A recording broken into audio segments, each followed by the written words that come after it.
Well, that's why I'm worried. Let me hear.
And we're live. Woo! Hello, club member. Hello, welcome to the Red Acre neighborhood. Welcome to the Red How are Acre y'all neighborhood. tonight? Welcome to the Red How are Acre y'all tonight? neighborhood. Welcome to the Red How are Acre y'all tonight? neighborhood. Oh no. Welcome to the Red How are Acre y'all tonight? neighborhood. Oh no. Welcome to the Red How are Acre y'all tonight? neighborhood. Oh no. Welcome to the Red How are Acre y'all tonight? neighborhood. Oh no. Welcome to the Red How are Acre y'all tonight? neighborhood. Oh no. Welcome to the Red How are Acre y'all tonight? neighborhood. Oh no. Welcome to the Red How are Acre y'all tonight? neighborhood. Oh no. Oh no. How are y'all tonight? Oh no. Oh no. How are y'all tonight? Oh no. Oh no. How are y'all tonight? Oh no. We're just welcoming you to that spooky special, you guys. That Yeah, spooky is everyone special. hearing us well? Let us know in chat if our mics are low or buggy or whatever. Mimic, you'll be fine. I promise. I think I heard you more than well. Yeah, I had You the had stream mic open. on. Yeah. So it was just on repeat. I mean, it was on purpose. It was calculated, and it was really spooky. Absolutely. Woohoo. Yeah, it was super spooky. And now that we have all of your attentions, hello tier, we have some exciting things to talk about today in our Red Acre Neighborhood Watch Extra Spooky October special. But first, let's talk about our host. We have Leia, who y'all already know is working our camera. Hi. And then we have Kyle here, who is here today for Cal. Cal is experiencing some strange Eldritch 8 things at the moment, but they send a lot of their.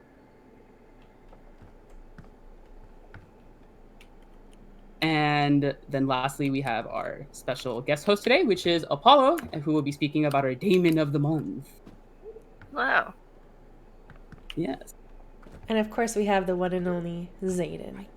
Yes, me, of course. I'm here, and I'll be guiding you guys through this magical and mysterious October adventure. Let's go ahead and begin missions. But first, all of our information that we'll be talking about today is made possible by all of the lore seekers that exist in the server, in the Discord server, so we thank you guys. We rely heavily on the interaction archive in the Discord, and it helps us a lot with organizing our podcast and our show, and all of the information we're talking about is from y'all. So thank you. And if people are curious and want to see what it is all about, we have a little corner on spoilers and speculations. You're more than welcome to come and ask questions and join us in the discussion. So yeah, let's open this box car. How do we open the door? Right. Forgot about that. So I forgot I was the host. To recap on this month has been pretty big, hasn't it? Question hired a new community manager, right? Yep. Yes. Her name is Kayla Green. You guys can reach her at Kayla Renee Green. I'm excited to see what they'll. I think they might be managed. Maybe they manage the Twitter. I think now. I don't know. They were certainly talking in media sharing about reposting a lot of the artwork that's put in there. Oh yeah, and I have seen us do a little more activity on there too, like Fan Art Friday and stuff like that. So they also did like a pumpkin carving thing too. That was really cool. I definitely submitted my pumpkin. I don't know if y'all saw, but slap an SAO pumpkin. Oh, it was amazing as usual. I also like the TID one that Sophie casted. That was really cool. So we also have a new member of the Enhanced Horror team, Question KC as well. They previously announced that if you guys have stories to send over to KC so they can catch up and learn about your character, you guys can send them to stories@questiongames.com. More detail about that and the whole rule set about it can be found on the official TBC Discord announcement. So definitely, if you guys want to share stories with Question, go ahead and do that so they can provide with a better enhanced horror experience. And feel free to share them with us too. We had like a player lore night the other day in SAS. People were talking about their own characters, and that was very interesting to see that too. To see more like player lore come into play in these interactions. And the stuff they're looking for would be like your impressions on the voices, any details about your character that you'd like the Enhanced Horror team to know about, and including any other characters you might have. Like if you bought a second copy of TBC and you want that to be like a secondary character, you can include that as well. Yeah, and Kyle is wearing the curse combo for people that are peeping chat. It's the SAO soccer jacket with the TAD mask. I made a joke that if the two clothes came too close to each other, they would fizzle away as they get slowly. But apparently they don't. So Kyle's Buttons both Are of you them. sure I haven't already burned to? Are you sure I'm not? You know what? You're right. Gross. You know what? I didn't get a good look. Might be some burn marks on there. Moving on, we have some new name fragments that we found this month from our intrepid lore seekers and fragment hunters. I don't really hunt fragments. I'll let y'all figure out why. But we have one. Spoilers. Zayden lore. Plot twist. So we have one in the plexus, right? It's the one that is on the left side of the plexus when entering from nerve center. And then we have a couple other ones. I know we found one in nerve center that was, I think Ruby posted that one. That one was in like the actual cave when you're going underneath it. There was one dream therapy where the yellow pipe is, which is kind of funny because people have been really like, the yellow pipe has a fragment for like as long as I can remember, and then it actually does at the end. It's like, wow. It came full circle at the end. Have y'all found any of that one? Man, that one's just rough. I like every time I'm like, I know I'm gonna slip. I know it. It's coming. Dude, hold down that space bar and hold it down some more afterwards because your character still won't bolt on the pipe. And then if you do it too many times, you'll actually jump over it and then you'll just completely kaput yourself. Oh gosh. Yeah, yellow pipe one is a little cursed for sure. That pipe is just too slippery. And I know we found one also, a second one in Locker Fragment, and then another one in Somna Lock on that wooden pallet. All of these name fragments, people that want more detail, are available in the Spoilers and Specs channel of the TDC Discord. They're in the pinned messages, the big lore name fragment doc. So you guys are more than welcome to. Beyond that, we have some juicy lore for this month. Yellow Pipe doesn't speak as one. Yeah, I don't think the Yellow Pipe speaks. TAD started giving out those creepy adversary masks, the one that Kyle is wearing. Oh yes, Kyle, come here. Come hither, sir. This mask, look how cool. Yeah, it's very spooky. I think only 4 have been given out so far that we know of, maybe? Yeah, Maybe only 4. Secret TAD mask. Who has it? Post up.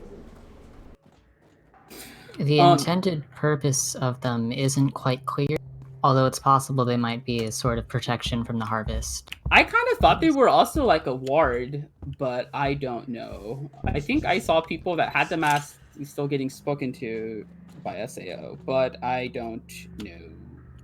So far... Go ahead. Oh, sorry.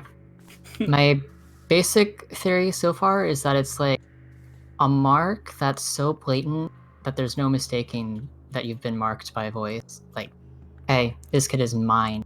All of y'all other voices, hands off. When Raven got it, I was SEO was in the room or whatever, and they were wearing it, and I pointed out to SEO. I was like, hey, it looks like a mask. And they were like, yeah, we see it. Period. Like, they just didn't care. Like, yeah, we see it. Don't care about the mask. So I don't know. They just didn't seem to like react to it. Like, oh my god, it's a ward. They were just like, whatever. Cool. Nice. Maybe it's just a more specific way of being chosen. Yeah, perhaps. I would like to think, though, it is protection only because of the context of how it's been given. Most of the time, it's in relation to, like, oh, the harvest is, like... Because at the beginning, it was like, oh, the harvest is coming. It's going to be super bad. And then, like, here's a TID mask, you know? Like, that's why I think we're drawing the conclusion that, like, it's to protect against the harvest because of the way that it was given. What's going to happen to the rest of us? Oh, no. I know, right?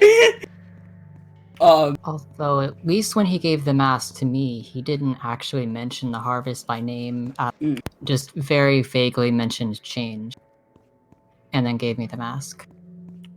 So maybe it is more of a symbol to Marcus chosen. Well, we'll definitely see more information come up as people ask their lore spicy questions. Do y'all think we'll be getting other god accessories? I know we have an SAO jacket, and we have a TAD mask now. So I'm not sure what else we could... I mean, if we're going to keep in the theme, would we all get masks? Would we all get more jackets? Would we get, like, shoes now? Like, dude, I want light up dance rush shoes. Just saying. Yeah, that is so perfect. Like, that'd be so perfect. Yeah, let's do it. Question, hello? Or maybe I have an idea for you. Just gives you the ability to finally be bald. It's like, hey kid, I shaved all your head, or all your hair in your sleep. I hope you don't... Oops. I love it. I want it. I love it. Tier says whoever has the better merch is obviously the voice to go for. Obviously, I can imagine dance them for us. having Let's like go. merch wars between them. Like, I have the better. Just imagine you're like a dedicated SEO follower for 10 months, and then you see Inherteat's nice shirt, and you're like, screw SEO, I want to follow You like take Inherteat off the now. jacket and throw it in the trash can behind you, like very comical, and then like walk up. Can I have a new shirt? Yeah, I am for cosmetics. If I could, I would have all the guy cosmetics. Not possible, I think. Maybe.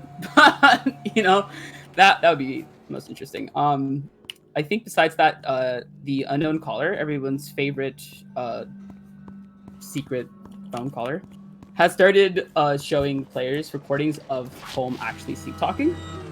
But according to the caller, they had to slow down the recording in order to catch it. And then according to Null, the voice that the kids hear are constructed in their brain at the time that they hear it, and adults cannot hear the voice. So my question is, what do you all think? Why do you all think the adults cannot hear the voice?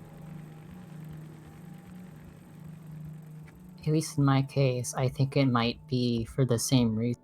Kids can hear more than one voice and adults can't. Once you're an adult and thus host to a voice, all the others fade, and then you can't hear the others. Yeah, Kyle, that is very intuitive. I didn't really think about that, but your theory makes a lot of good sense here. I hadn't really thought about it yet. Like, I hadn't put it together yet, but that's a really good way of saying it, Kyle. What does chat think? You guys are more than welcome to answer any of these questions that I'm asking, definitely. But yeah, I would like to think that it is maybe because they can only hear that one voice.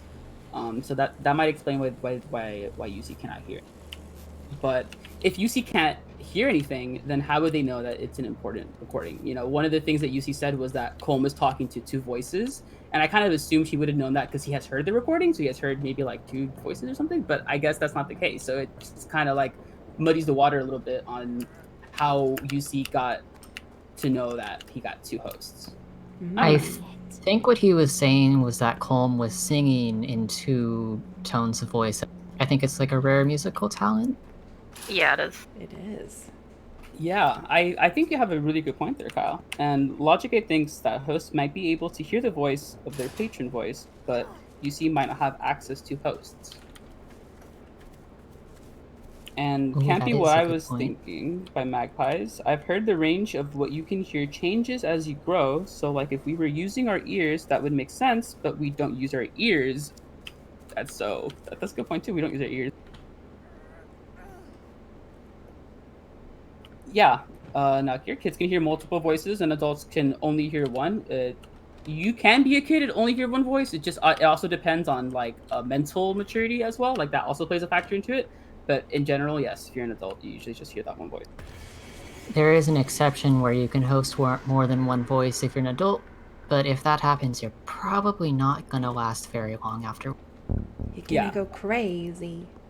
And I think we have like a rough time frame for that too. It doesn't take very long. You're like done.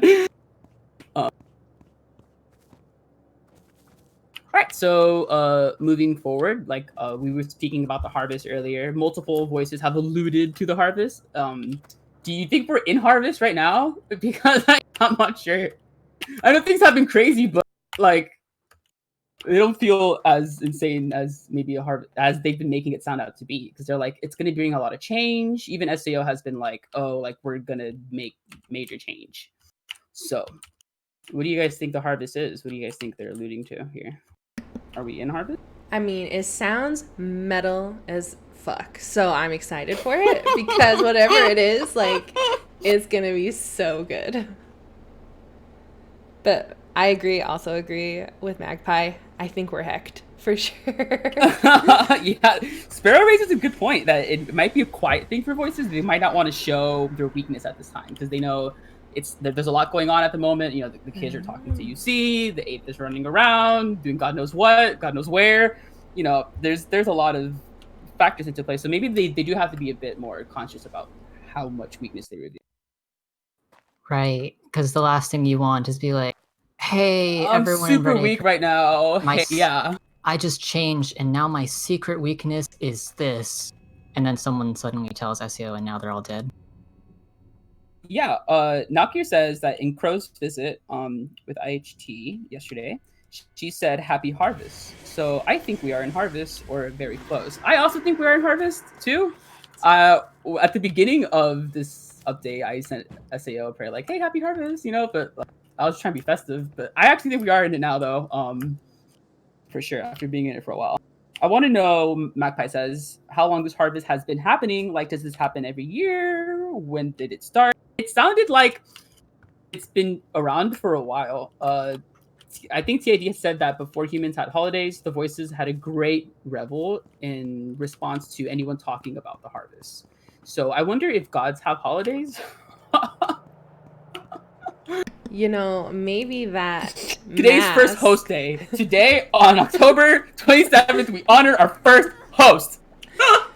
Maybe the mask is some kind of like sacrifice. Like from the voice to the kid? Or like, I mean, maybe it's not a good thing. Like, we're assuming that it's protection and it's some kind of ward.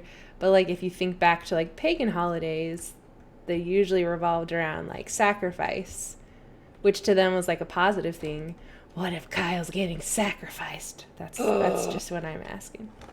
I'll do it. I volunteer as tribute. I'll do it for the lore, guys. I'll see you on the other side. It's metal. Let's go. I'll just have to make a new character. It'll be fine. Beware Voice Arbor Day. What is Voice Arbor Day? I love it. Oh, it looks like chat says. I wonder if they have holidays beyond Yes, harvest, like if it's like Christmas, maybe. Maybe they get festive there. They're like, "Hey, Jolly Spirit," I don't know. I'm serious because like we had Christmas lights, so like the hosts feel Christmassy. Doesn't that mean SAO should feel Christmassy too? Like, question mark? If he gives you a ho ho ho, then I will donate. I mean, they're definitely like as close to Santa Claus as Red Acre's gonna get. The Hunter's Krampus. Oh my god, that's so good. Hunter's Krampus. Or they just like go up to the kids' stores and be like, "Merry Christmas. Have you been a sinner this year?" So I want to know if they have other holidays beyond harvest. I know some voices are actually scared of the harvest. Why do you guys think they might be scared of the harvest? Maybe because they're just afraid of changing. And yeah, changes a really big deal for a voice. Yeah, absolutely. She changes their message, and if their word isn't clear, then they can just get lost. It can be very frightening, I think, for them. Maybe some voices don't want to change, and maybe that's kind of why they're scared of harvest. They might be trying to prevent that from happening. Maybe. And at least in Speaka's one's case, a lack of, or trying not to change is why they're in Red Acre 2. So it'd be especially scary for them. Yeah, the SEO stated that they're going to have a controlled change. So, like, I think what SEOs are afraid of is an unpredictable change, kind of like how TAD, like, he died, he broke himself, and then y'all just kind of made him this guy that, like, likes choice now. They're scared of that. Like, they don't want people to decide what they become. They want to decide what they become. So I think this control change is, like, in part really good for them because they want to be able to 100% predict that they're going to become this thing after this change. The question is, what is the change and why do they want it and how is it going to help them? Very true. I guess the only way to find out would be to wait for their change. Imagine Hunter dropping in and giving a very slow and spooky ho ho. I'd be like, no, and run to the exit, bro. No, Jesus. Too spooky ate me. Got him, right. So point. TAD has stated that his kind are slow to change and that sometimes it takes a host or chosen who sees this change coming. Why do you guys think Harvest is so special that this change can occur in such a short time? Because TAD having changed has been like months. The SAO was like, we're gonna like jump into another change in the span of a couple of weeks. Oh crap, I forgot to disable Stalker. Is this the right exit? Ooh, Sparrow brings up a good point. They said you guys. a lot of mythology talks about how this time of year the veil is thin. Maybe humans have more influence on the voices this time of year. So That's a maybe really it's good not point. them changing faster, it's us having more of an influence. I like that. And then if you had a bunch of hosts and they all wanted the same change, then it would be way faster in comparison to having like half of your hosts thinking you should do one thing and then like a quarter thinking the other. Yeah, go ahead. Ask away. Off topic, but did you just have a stalker chilling with you in the exit? Yes. Yep. Okay. I just checking. disabled them. Forgot to do that. I don't mind if they're on. I just didn't realize the exit. Walk into the exit. Like, it They were feels very like there's one more of respectful. us than there's usually. Yeah, for surprisingly, the stalker was a very respectable person. They just sat there and they were like, "Hello, I'm also enjoying the show. I just wanted to be in the game with y'all." Thank you, Mimic. We appreciate. I knew it was Mimic. I knew it was Hi, Mimic. Mimic. I knew it was recognized your Mimic. character. I was like, "There's only one man."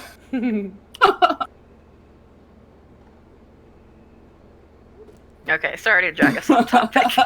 No, it's okay. That was a really good topic. Don't worry. So, like I was saying, yeah. So I think, like Sparrow had said, the veil is very thin, and then if a lot of your hosts want this change to happen, it's gonna be easier than like half of your hosts wanting one thing and a quarter wanting something, and then a percentage wanting another. So I kind of agree. I do. That would be very interesting. I can't wait to see how it turns out. Yeah, I'm kind of scared. I mean, the posters in Old Growth are like the 31st super awesome Halloween party. I mean, I'm gonna be there. I'm not gonna be square, so we'll see what's up. Logic says maybe SAO, being the god of bureaucracy, might have relegated change due to hosts to official channels. Like they can't stop it completely, but by providing the outlet of harvest season, they can stop hosts and watchers from pushing too hard at other times. Ooh, that one's interesting. That is like kind of give the people what they want. We're like the purge in Red Acre. I kind of see that. Like, if they kind of opened up the polling and they were like, "Hey, like, y'all want to give us some feedback?" And then they were like, "Yeah, we think we should do this. A lot of us feel this way." And then they were like, "Yeah, let's do that." I can kind of see that. So SAO learns how to compromise. Yeah, like they're kind of like, Or I don't just know. remain in Compromise the right control. word. Yeah, Always because in if control. you, yeah, honestly, especially if they can make it feel like their hosts are in control too. You know, if you can make them feel like they're wearing the pants, that's it. You won them. They're wearing the pants.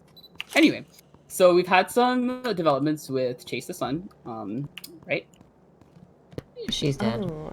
Whoops. Well, She's let's dead. see She's dead, what shit. the chat thinks about that. Yeah, let's see what the chat thinks. Thank you, Leia. Bring it up. Okay. Show us. Let Show me us, do Leia. this really. I'm doing the youth things, guys. She's doing the youth things. We are of the time now. Modernized chat. All right.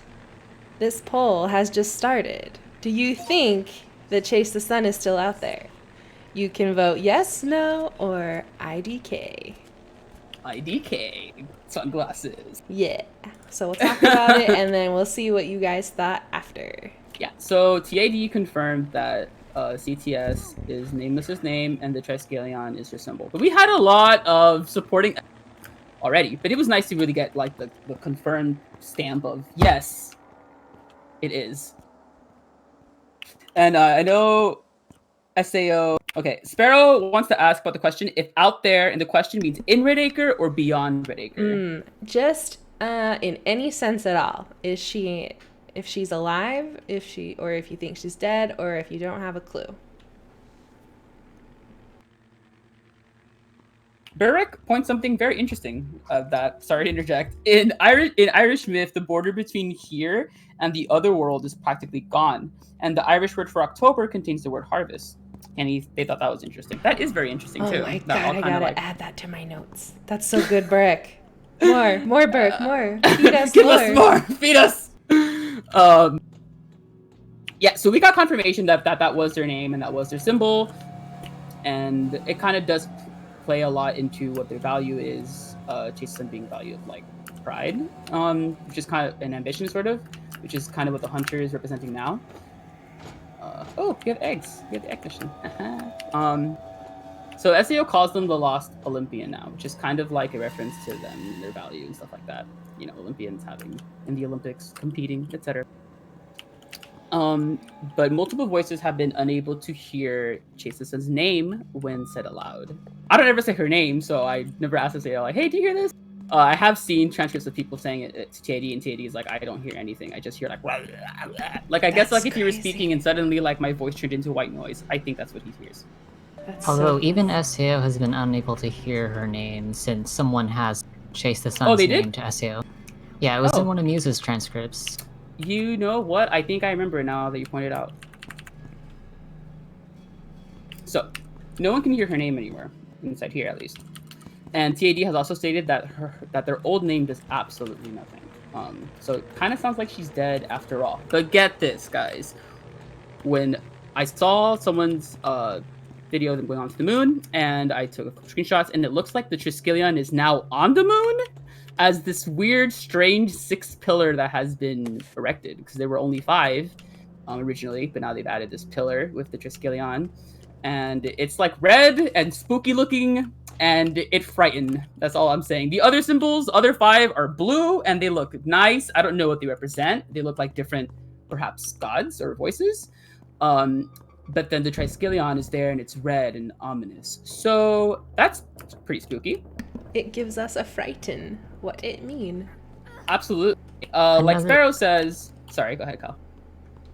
Another interesting detail from the Triskelion on the moon is that it lacks the hands grabbing the Yes. that are featured in Colm's broken version of the symbol. Absolutely. And that, I don't know if that is an important distinction or not.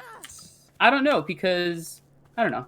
I think maybe someone might have said that it might have been Colm's interpretation of the symbol, and that's why he drew it with his hands. Maybe she didn't really have an official symbol, Colm being the only host, so I don't really know.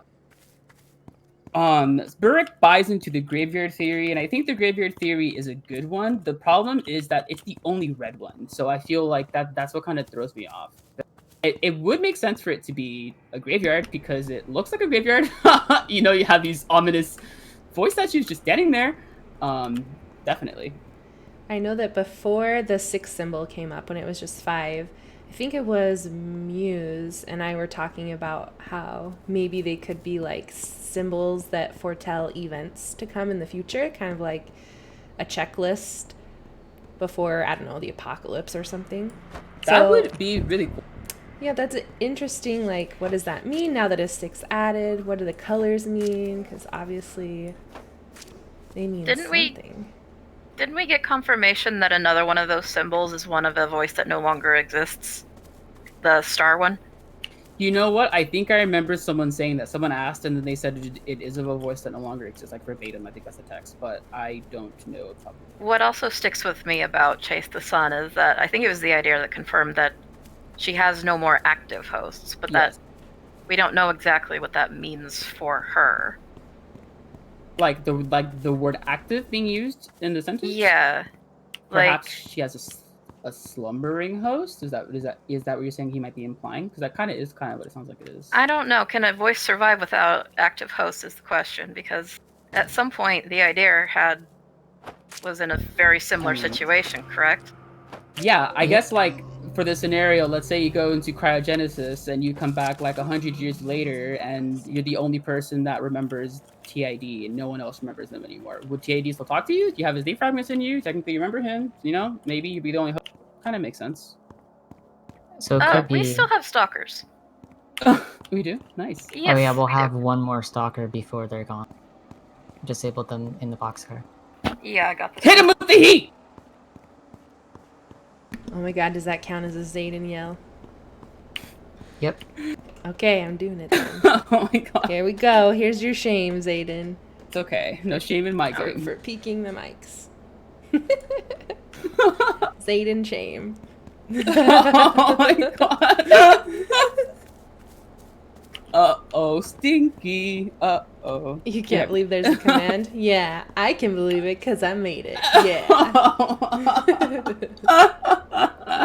Watch out. Leia has the power. So the other 5 symbols are blue, and they look nice and intact, and the the strange Triskelion one is red and creepy.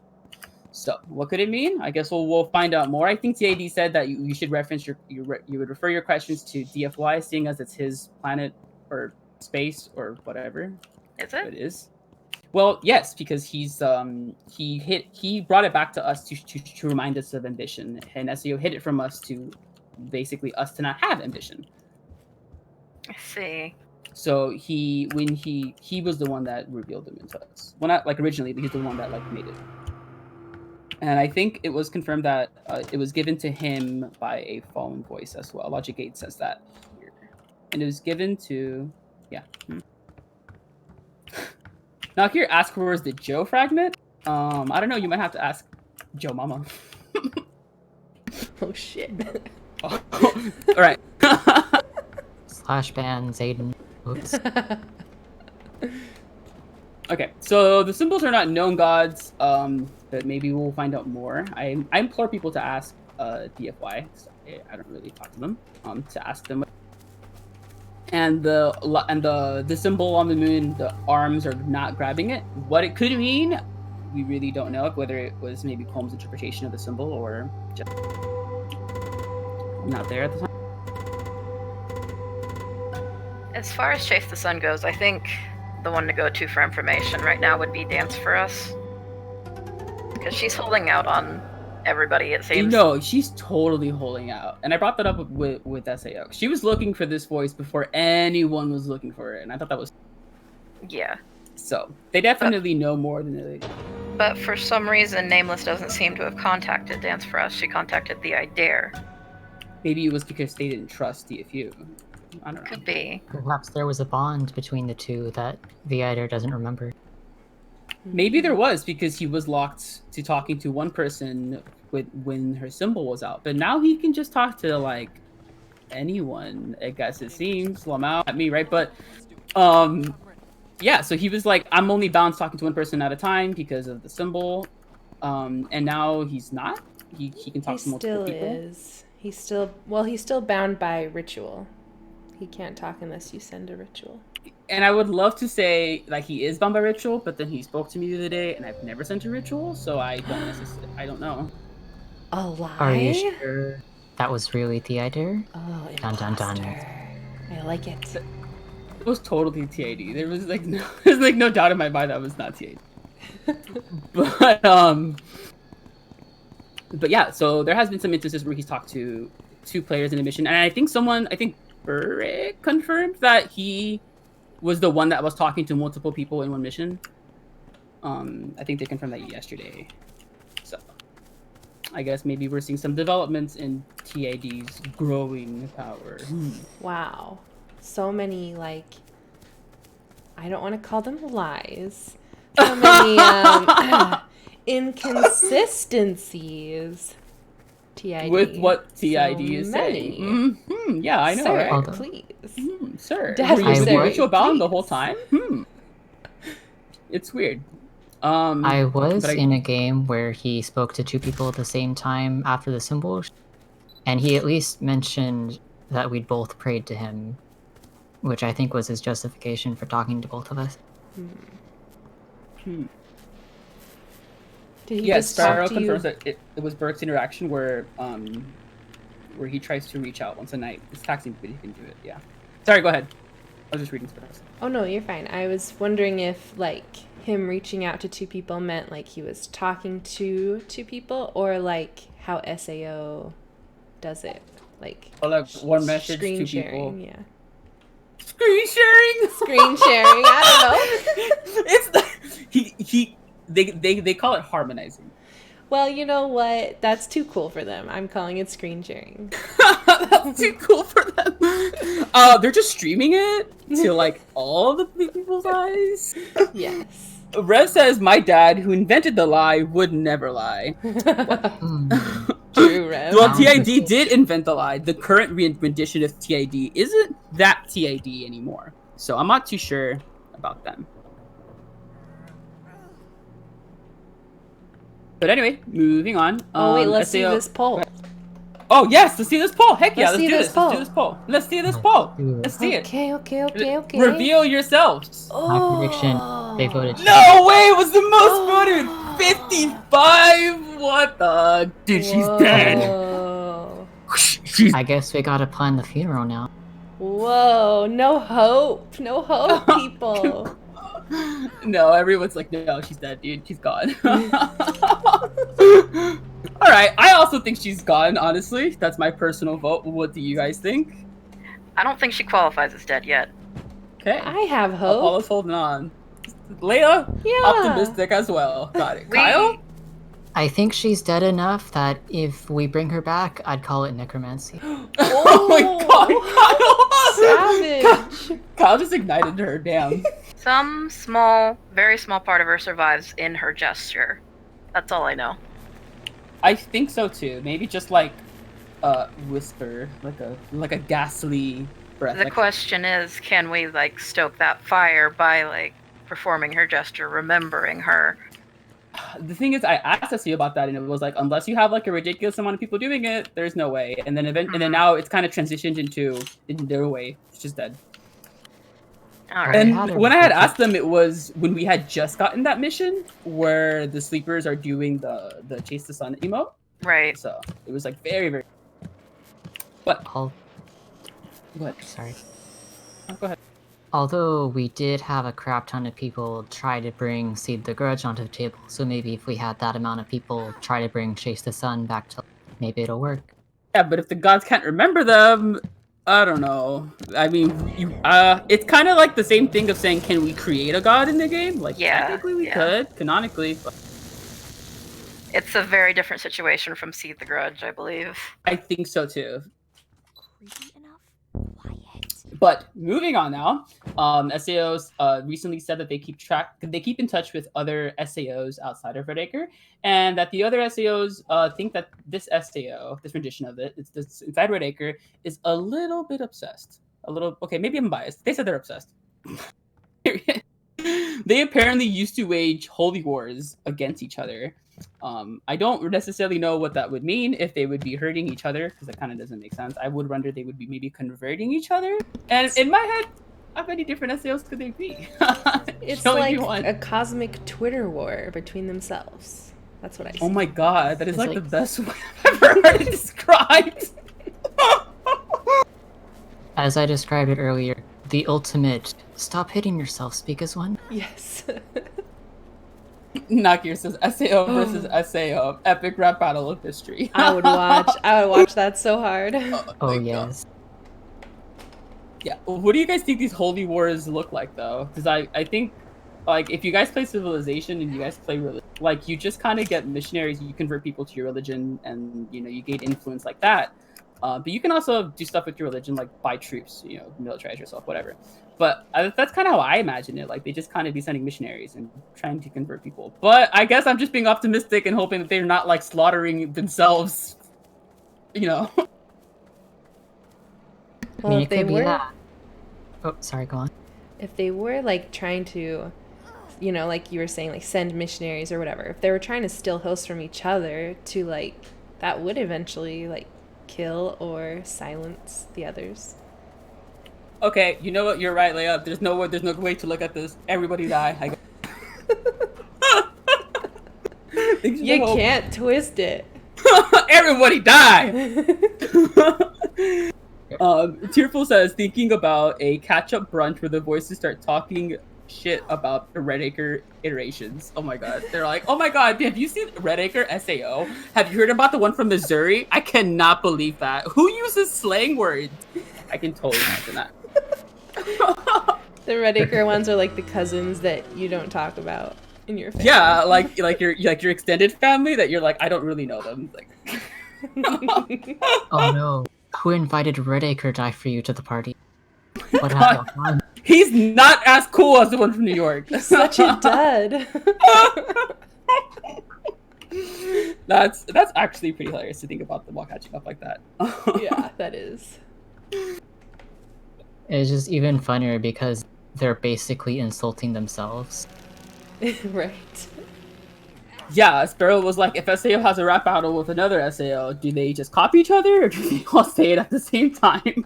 I'm like, I don't know. I don't want to think about it. It's like the question, like, if something wears pants, do they wear it like this or like this? I don't know. Both answers are wrong. I'm dumb. Tearful says, to be honest, I'm kind of wondering if it's even safe to assume that the world outside of Red Acre is the same as we think it is here. There could be wars and things that are happening that we have no idea. And I completely agree. SAO kind of made this Red Acre as kind of like the final frontier for them. They don't want anything to do with anybody else on the outside. They only want to deal with what's inside here, and that's completely it. So I can imagine that there are dozens of things happening right now in real life, maybe real wars, real political struggles, etc., that are happening that we just don't know about because we're stuck here. That just reminds me of when somebody asked if World War II happened. Oh yeah, dude. That's not the war you should be worried about, child. Kyle It's like, don't confirmed the even next worry voice. about that. But jeez. I mean, I guess it was a valid question at the time. Yeah. Magpie asked why the moon has to be hidden if the moon was to have power. The case about hiding it was that it would lead us to be very ambitious, and SEO didn't want that, so they just completely hid it. I mean, it's not hidden. You can look at it through a reflection, like a puddle on the ground, but... Oh, no, I know that, but the sun. I want to know if we can see the sun. I don't know. That's right. Isn't there a weird quote about the sun when you're shaped? I forgot how Yeah. Oh, I think I remember the quote. it's like, I can see the They sun like or never something. noticed how beautiful the sun is or something, even if you're underground. Yeah. Which Maybe? is freaky, but okay. Which is kind of freaky, yeah. I don't know. That's a good like- question. I think there was a quote like, "Hey Dad, I'm just going outside to practice my 6-point shot. It's a beautiful summer day." No, kid, it's not day. What is wrong with you? Basically. That's interesting because the only time we ever really see the sun is in the prologue when it's that very weird like Artificial looking sun. It Yeah. looks like they just Like, taped lights to outside it's of just- Bell's windows. Orange. yeah. Well, we got a little bit more about what suppression actually shows us recently. Ryder asked SIO if everybody sees the same thing when they're suppressed. And SAO was a little bit vague about it, but they said that what we're being shown is basically a painkiller. It's us being shown life, what life would be like if SIO won, essentially. Interesting. Yeah, because you'd be in the song, so technically you'd be in the less corrupted version of SEO, which is where they want everyone to go. And then, so yeah, I can totally see that. I think they also mentioned that they also black you out, like when you get captured as a stalker, other stuff like that. Like any unpleasant experience, they just turn it off for you. Basically, yeah. You know what? That almost sounds like a shameless plug for SAO. Oh my god! So do you know what that means, Aiden? No, not another counter! Looks like Zayden's getting put on all the counters today. Oh no, it's not counting. But But we will have the right number next I time, made don't a worry, counter guys. for your shameless voice promotions. Oh Dun, my dun, dun. god! Oh, dear. See, I'm doing the youth, guys. I'm doing the youth. She is doing the youth. She is. I'm so proud. We also learned that the voice has a private archive of information where they keep information that can be damaged to song if it was added into it. What sort of information do you guys think the voice has stored away? I feel like there's a couple obvious ones that we could totally point out, like the captive, for sure, bells. What else? Maybe other things we want to know about, like the hunter's name. The secret recipe for the chocolate bars? Oh yeah, that too. Totally. Definitely. It's totally in there. The voice is like, they can't ever know this. How they make their hot cocoa? See, Rev has the idea. Yeah, that's right. I don't know what else they could have hidden, but I guess anytime they say that it's a voice only, I'll totally refer back to this and be like, yeah, guys, so they told me this is also for... maybe saturation control too, because in one of the voices streams they mentioned it as a place that which a child. This entire shouldn't time be. they've been hiding the Blackout Club too. Like it's just a second club somewhere. They're just completely hiding it. Jeez. Y'all heard about the Blackout Club 1. Now get ready. Magpie says, but imagine them hoarding hilariously useless information. Yeah, like the recipe for the chocolate bars with the hot cocoa. Or just like the most minor things they've learned spying on kids. Kyle accidentally tripped in the hallway at precisely 3:55 p.m. and there were 3 witnesses. So and so likes nougat. So and so does not like nougat. It's like the thing that you keep that you're like, I know this will come in handy one day, and it never does.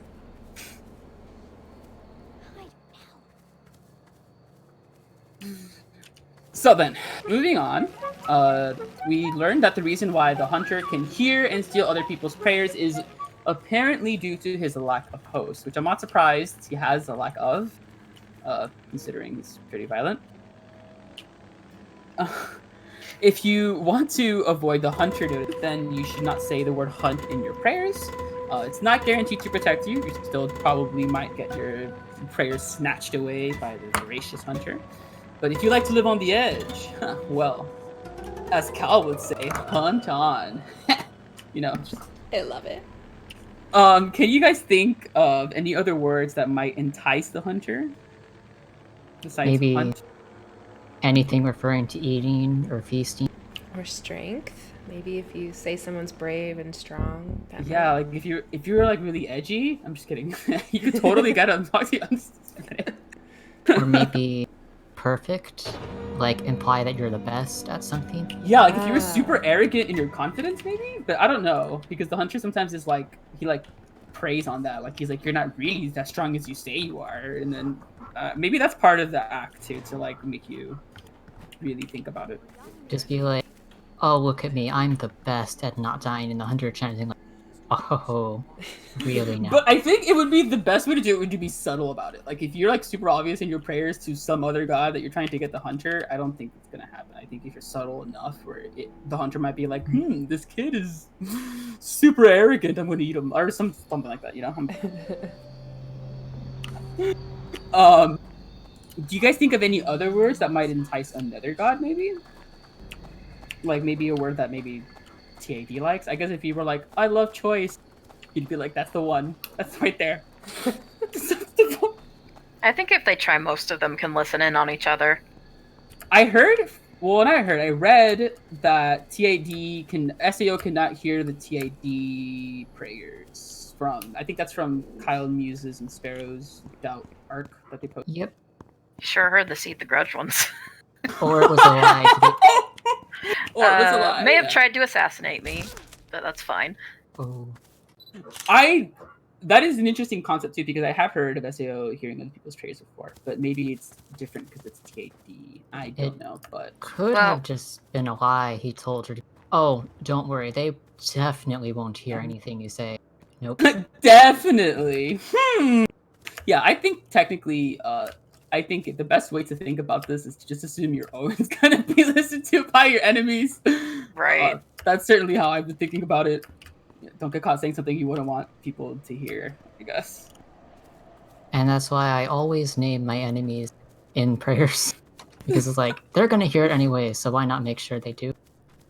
Why not carbon copy them, as Sparrow says? You can carbon copy a voice if you call a voice by their name in a prayer to another.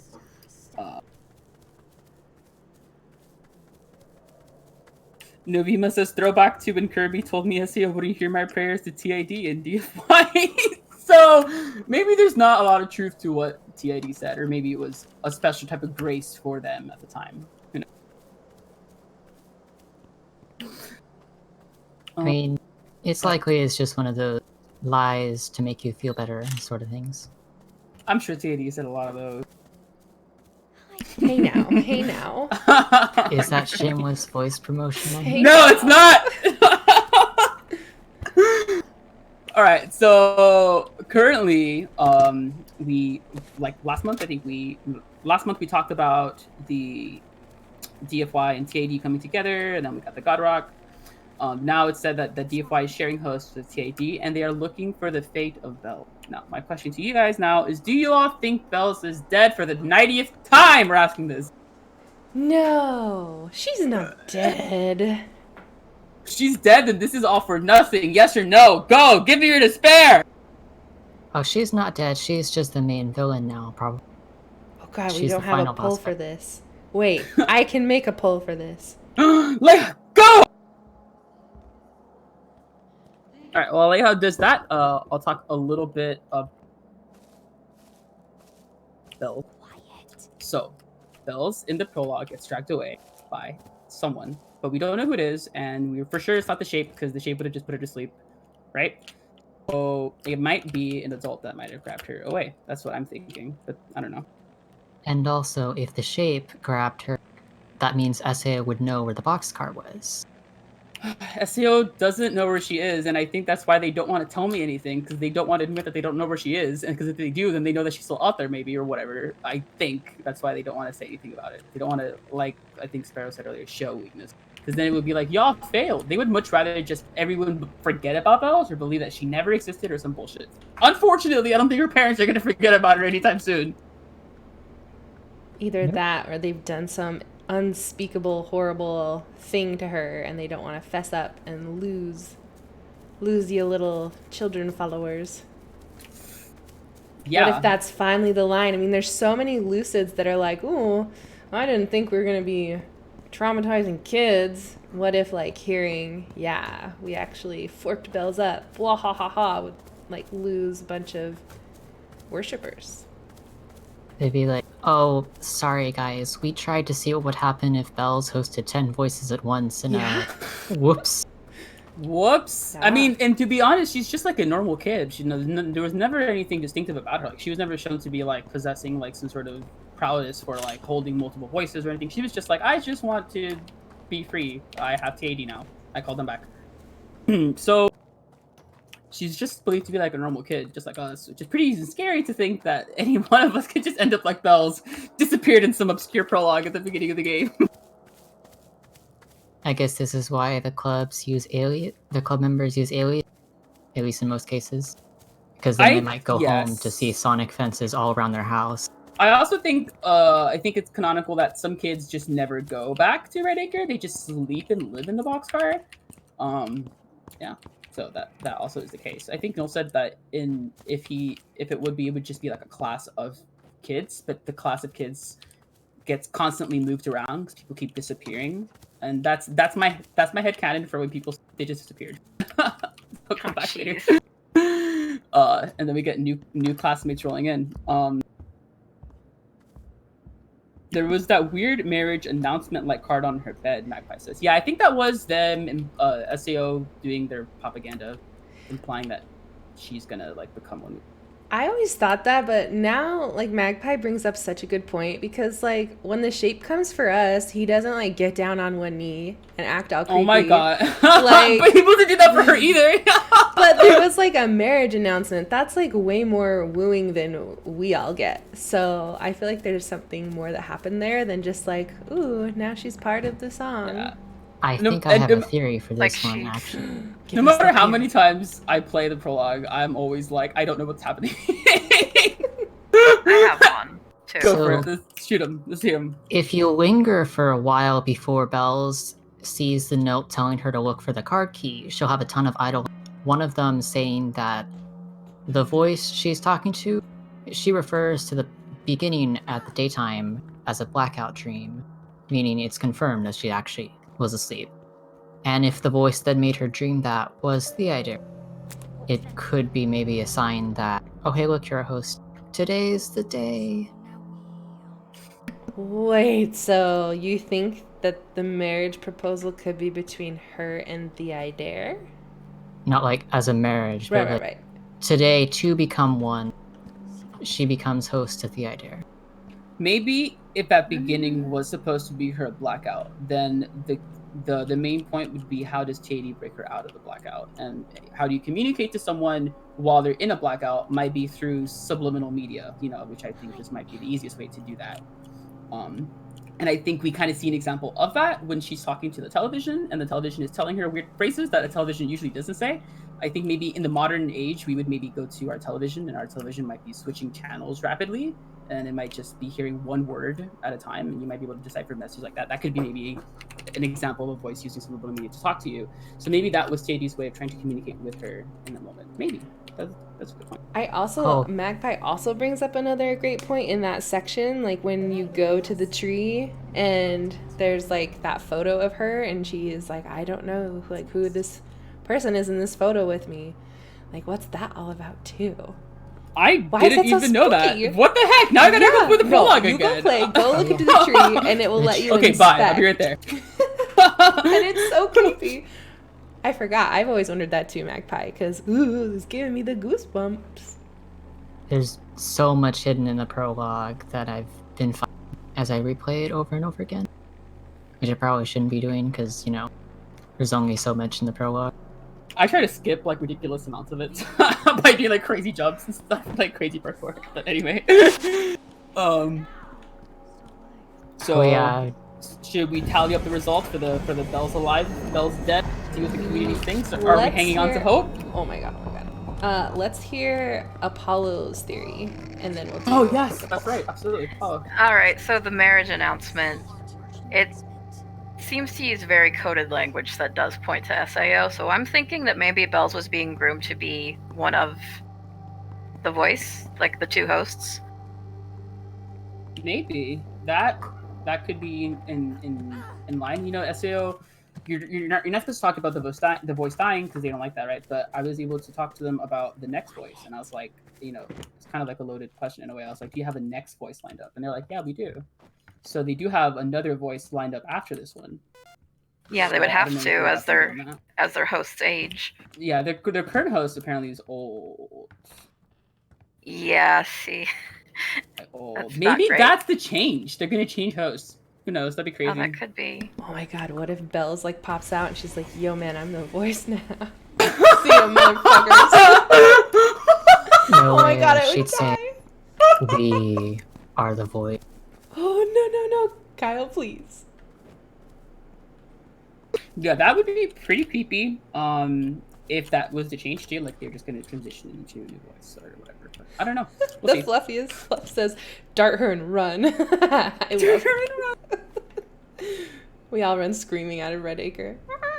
So yeah, I also think that is a lot of subliminal messaging for SAO as well. Like she was going to become, I guess, maybe one with the shape or something.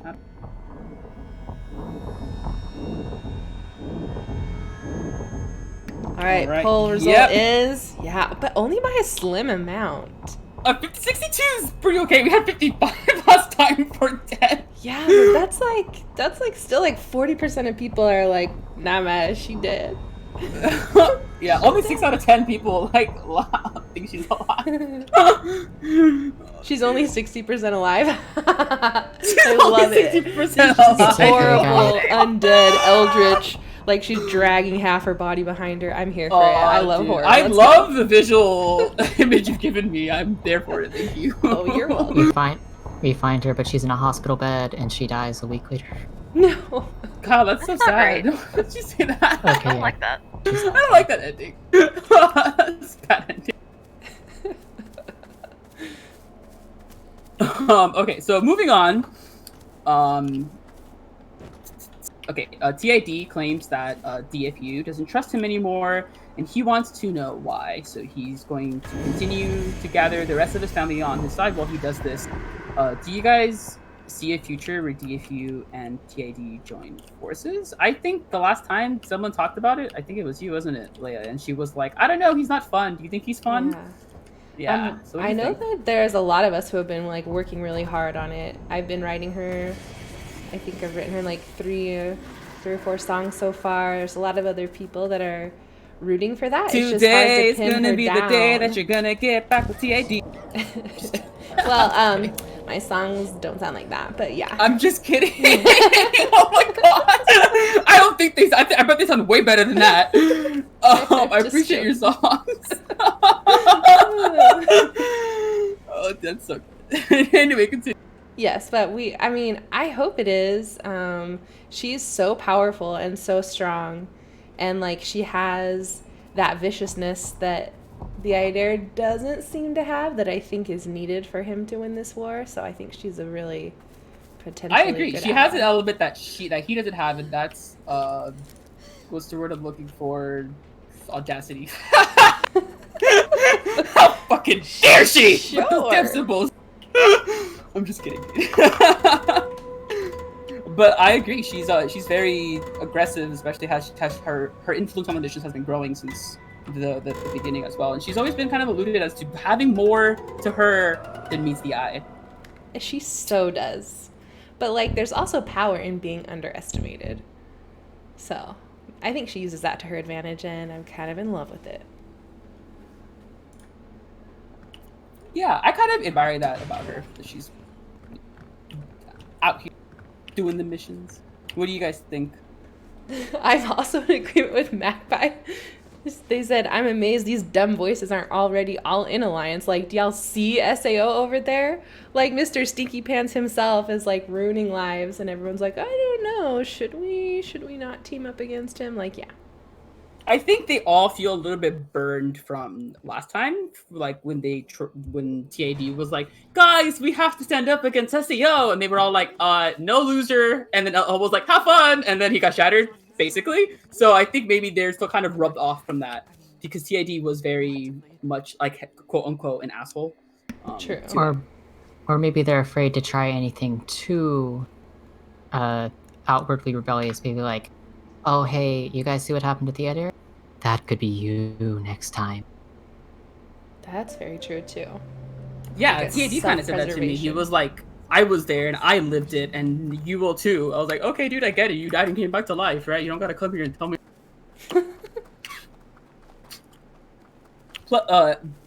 Beta Berry says SEO isn't one to play fair, and LL is desperate to not lose power at this point. So I think an SEO and LL alliance is very plausible. Personally, my character doesn't really like LL, so I don't. Personally, he isn't for it. But Sealy, I think might happen because when LL spoke to Liz, I said something about TAD. I was like, yeah, he's not worth putting back together. He was all like, this one, your friend speaks the truth. And I was like, wow. Like, so that was very SAOE for him to be like, yes, he speaks the truth. Because SAO, blah, blah, blah, host, SAO, truth, etc. So I can kind of see that happening. I think that's one of the details SEO wanted me to kind of mention to them, but my character didn't care, so he didn't bother. I know last I heard from LL, he said a little bit about like betraying his brother and talked about like being hurt, but then he also said like he was getting kind of bored of the same old song, so there could be something there too. He's like the rebel rouser and the prankster, and he doesn't want things to always be so quiet and peaceful. But at the same time, he does do stuff to kind of excite things up, because he did make the egg quest happen, but he doesn't like give us information. He's always like, I don't care about that. Talking about something. I'm super drunk right now. Sorry. Like, True. Dude, like, can you get a grip? Like, we're trying to solve things here. This is a serious situation, and you're just like, oh my god, I'm having a great time. You're the only one having a great time, dude. That's very true. Useless. He's useless, but he just doesn't like give us any information when we ask him. Magpie says, did insult me directly for being a SAO follower, though, recently even. Yeah, they still gave me crap for being an SAO follower. They're like, you're with management, so it's still that. But then they were still like, you speak the truth. Okay, so maybe there's some sort of back and forth in his head going around. Magpie says LL is definitely not having a good time. He masks it by being aloof and goofy. Yeah, I can kind of see that. And Sparrow says that LL is contrary to as his brother sometimes. And Painless hits us with, he literally can't respect anything. I kind of agree. He will see something, and his first instinct is to disrespect it, so he can feel more empowered than that thing, and that's it. As long as he feels okay, he's good to go. Yeah, told me Painless that, also said that he feels like LL was too apathetic to be evil, which is like an interesting I don't know point. about that. Like, Yeah. when it comes to what the gods show us versus how they really feel, like how much of that is truth. Like when we look at Danceress and people always treat her kind of like a flighty bimbo, but we're starting to see like now more and more just like how deep she is and how she's doing all these things on the side. Is there a part of LL that is also like that actually does care and is doing stuff, or is he just really as he's fronting? He's a hidden well of spite is what he is. Ooh, I like it. A lot of his older dreams make him seem very bitter about a lot of things. So it's possible he's hiding a lot of anger under the surface. Yeah, Oh, yeah. kind of like Absolutely. he's like the last guy at the bar. It's already closing time, and he's sitting there like sad, smoking a cigarette and drinking some whiskey. Like, I'm so depressed. What happened to my life? And we're just like, dude, what's going on? I kind of see it the way that he talks like that. Sometimes he just sounds very let down. For some reason. Sparrow says that LL is fronting, and he is fronting so hard. He's very, very masked. I can kind of see that too.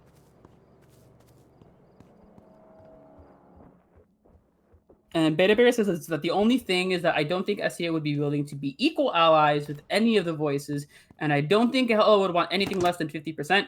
And my answer to that is that they'll have to take less, because I don't think SEO is going to budge on that at all. I think to be in alliance with them, you might have to be like, yeah, and you get to go to the song, and I think they also get to go to the song, maybe? Or they're going to be like, you get to go to the song, give me X post, we're good.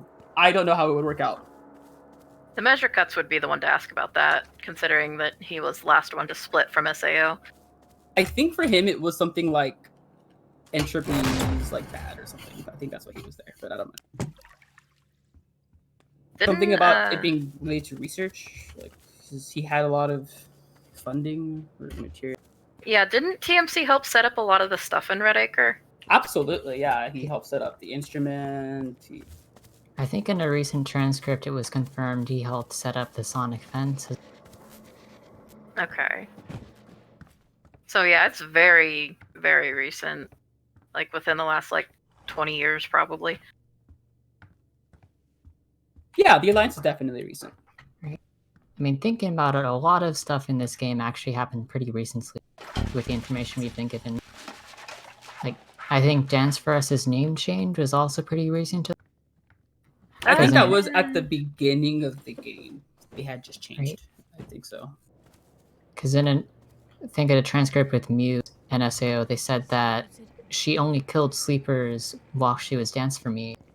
Yeah, and make them dance forever. The mission description states that Bells was around to see them, which would mean it was recent. Oh.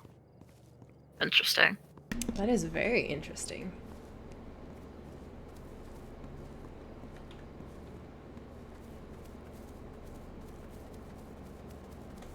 Yeah, SEO told Magpie not to underestimate OL, said his jokes were lure and that there was savagery behind them. Quote, like the lights of a deep sea creature, unquote. I guess in this case, they mean like an angler fish. There's a light in front of them. You go up to the light, the fish is like, wow, and eats you up. I could see that with him, for sure. Yeah, I can too, maybe. I don't know. I would like to maybe see more of that, but I guess there's a good reason why you'd be hiding it anyway, so. SAO even said that they needed TMC's different mind to make those fences. So yeah, I think definitely the different perspective helps. I think SAO told me that one time too. They were like the way that you look, not verbatim, but the way that I was looking at things from different perspectives was a good thing for them because they don't have that often. It's interesting they want to see something from a different perspective. Who would have thought? I know, yeah. Well, I don't think it's necessarily too wild for the Watcher. I think it'd be wild there's the voice edit. The Watchers kind of like bend a lot of the rules, and they kind of like, I don't really feel like this, but I do, like, I don't know. Anyway, so do you guys see a future where DFU and TAD finally join forces and they're dancing for choice? Hells 2K20? Yeah. With our light up shoes. Hells yeah. Heck yeah, I want some light up shoes. Dang. Let's go. So TAD talks about how to infiltrate the song sometime this month as well. He spoke about how his hosts needed to learn how to slow their heart rate down to pass as sleepers, kind of like some monks do in other parts of the world. And that it is a very slow process. So I'm very surprised that TAD's over here teaching people Kung Fu and Tai Chi and whatever the heck. Yeah, I was trying to get more out of him about that, but I thought that was interesting that that was Like- a plan. Like, Yeah, like TID meditation class in the morning, and in the Yeah. afternoon you go for your run, like TID's choice boot camp, you begin your day with some meditation, eat your breakfast, exercise, more meditation, study, train, shower, sleep, eat, go, etc. I mean, if it's for infiltrating the song, sure. I would imagine he has like some sort of regimen set up, like how to go from 0 to TID in 10 easy steps. Ooh, what side would STG join? I'm curious too. I think STG would join whichever side people wanted revenge against the most. She would pretty join sure- the side of justice, and justice is blind. Which means she'd be on her own side. She'd be like, okay, you did a wrong crime. You need to be punished. Well, I think last month we talked about maybe there could be 3 alliances because we just kind of assume it's SEOTAD, but maybe 2 other races could get together. We're working on it, actually. Ooh, maybe more to Apollo come has- during our Damon of the Month part. Dun, dun, dun. Yes. Also, Zayden, get your booty What's up? over here, man. I'm sorry, I'm so busy like reading all the different things at the same time. We need So- that sweet Zayden booty in this cave. Running. So we also have some new dreams for this month. We had one where the child was talking about the stalker and he tied them up and put them in front of the mirror. Finally got a conclusion to that creepy thing that IHT had brought up a while ago. And then IHT is like a stalker for me, I see. They are underage, so I would do what I can do to keep the body alive. The mind, well, they shall behold the fate of all things just as I foresee it, and take it from me. The abyss is not alive. It does not gaze back, but it takes everything you have, and it. So I can kind of see how the abyss grows, because, you die, you don't come back. It's kind of a no-brainer there. And it not being alive, obviously, because it's death. But the way that they say that they behold the fate of all things just as I foresee it. I think we had talked about if the gods had supernatural powers, like a long time ago. And I'm not convinced that they do, but I have heard that IHT can see all death and all the future since I've started playing this game. So. Yeah, if any of the voices did, I feel like she definitely would have that. Yeah, in her and kit. but I remember when I was going off in my head, like, oh, what would this voice's super power be? I stopped at a couple of them, and I was like, well, what the heck does that all do? It makes me laugh. What the So I'm not too convinced if all the voices have a secret superpower. I think when I had asked SAO about it very early and back on March, they had told me that they were lying, but that's kind of an SAO thing to say too. They were just like, they're all lying. They don't actually have powers. They just pretend like they do. That's why they take you to the moon so they can look really powerful, but they don't. It's an illusion. Don't believe it. Bye. Like that. But yeah, what do y'all think about the IHT dream? Do y'all think that she'll use the stalker's mind and butt? That's like a terrible eldritch fate, dude. I'm here for it. Stalkers are terrible. Terrible. No, stop. No. Terrible. Sounds more to me like she's just gonna completely break that kid. Yeah, it sounds like they're gonna shatter the vessel. Chill out, IHT. I'm here for it. So metal. Let's go. Sparrow says that STG would go against SAO based on the fact that so many kids have prayed against SAO for their wrongdoings. I can see that. I'm ready. TID said that they were more interested in personal grudges coming from Magpie in reference to the STG. Only one stalker is allowed, but Beta Berry said. Magpie says that she might have to scare the stalkers away for what they're doing. And Rev says that is the one thing I disagree with IHT about. Nakia says that stalkers are good children. Yeah, I agree. Stalkers are good kids. We shouldn't be throwing them into the mirror for IHT to turn us into her. Mirror. What I heard that she turns you into an undead juggernaut, and I totally believe it. Because I guess that's kind of how you come on when you're possessed by her, but I don't know. An empowered host, quote unquote, was able to do weird things. Maybe they do have supernatural power. Ooh, Maybe. undead juggernaut. Sign me up.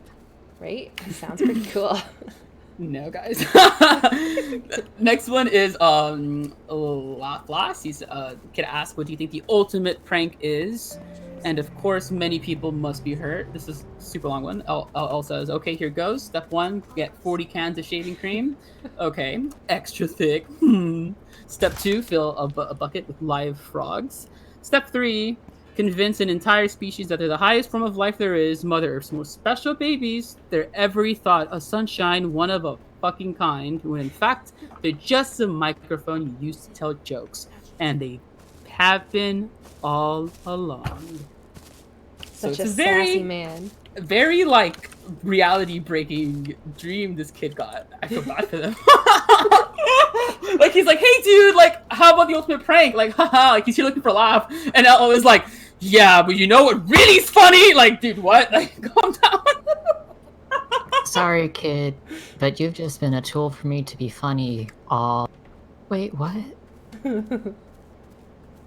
Yeah, Sparrow says that in their opinion the dream got dark really fast. That they remember hearing it and just going like, "Oh." I completely agree. I got towards the end of it and I was like, "What is happening?" And maybe there's some of that rage that we were talking about earlier, where if he was just the funny man, he probably would have come up with a joke. But since he's also maybe an angry man, it let itself out a little.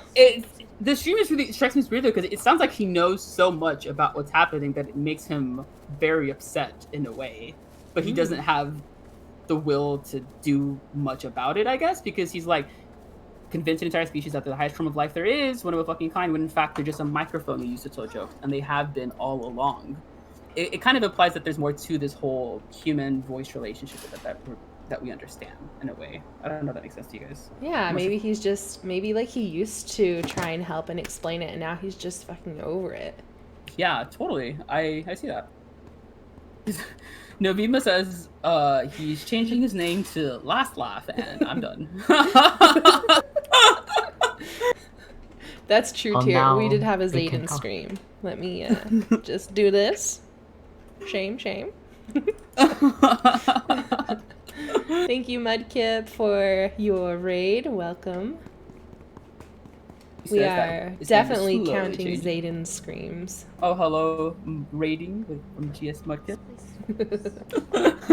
What's up, dude? Next stream is Speak S1. Are you afraid of the hunter? I think it's Romans. And then the hunter replies, "Sorry, wrong number, Roman. I have been called hunter, though that is not my name. You want it? Earn it. Anything worth having in this world, you have to take. Who is strong? Who do you fear? Run them down. Listen for my name and the dull snap of strong bones beneath perfect skin." So, I'm so in love. Interesting dream, indeed. I think he's trying to allude to the fact if you can, like, if you have a rival and your rival is very good and you want to surpass them, if you work really hard and you surpass them, then you might end up hearing their name. I don't think he literally needs to beat your friend over the head and wait for their bones to crack out of their skin, you know, some green stick fracture, and then you hear his name. I think he's alluding to the fact that through the competition, after you destroy them and everything they love, I guess, and you've completed your victory over this person, you will hear their name, perhaps. Although we could always test the first interpretation. I have a hand. No! Moving away. I'm with you on that, Kyle. No! Who's gonna get a green stick fracture? It's so gross. You're gonna have like your tibia out of your leg, bro.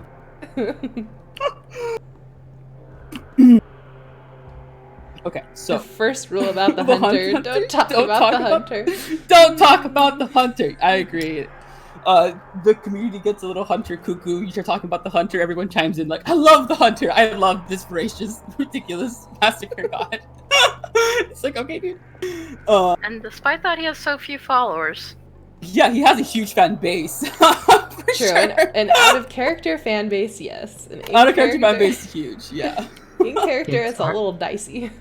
Although it's hard because in character, all but like my kid are like, "Hey, let's stay away from the hunter." That's true. Then you have There's Kyle, a couple. who's like, good "Wake couple. it up." He sounds Makai fun, says guys. Hunter might identify more with the emotional state of satisfying kill as a name more than anything we can speak with our mouths. That's kind of what I was trying to convey as well. Like through the competition, through you winning that person, that will maybe convey the name of to you through that. Which kind of makes me wonder what their name is. If they're saying that their name is something that you would hear from the dull snap of strong bones and perfect skin, then it has to, all the names by default are an action. So it might be an action revolving around beating someone. I don't really know. You know what I mean? He's telling you what to do to Maybe get his that's his name. name. Snap those bones! Dab, dab! I don't know, dude. But you know what I mean, right? Like he's telling you to do this. That's the act that they convey themselves with their name. But I don't know. That's just a theory. Tia says Rend the Flesh. It's a nice name. Ooh, that I is think cool. moving on to the next stream, Yes. we have one actually from Speak. Yeah, so it's the speakest one around the club. I often hear the kids. This is the monotonous stream. I often hear the kids say that they hear voices to them in their dreams, yet we only communicate through our eyes.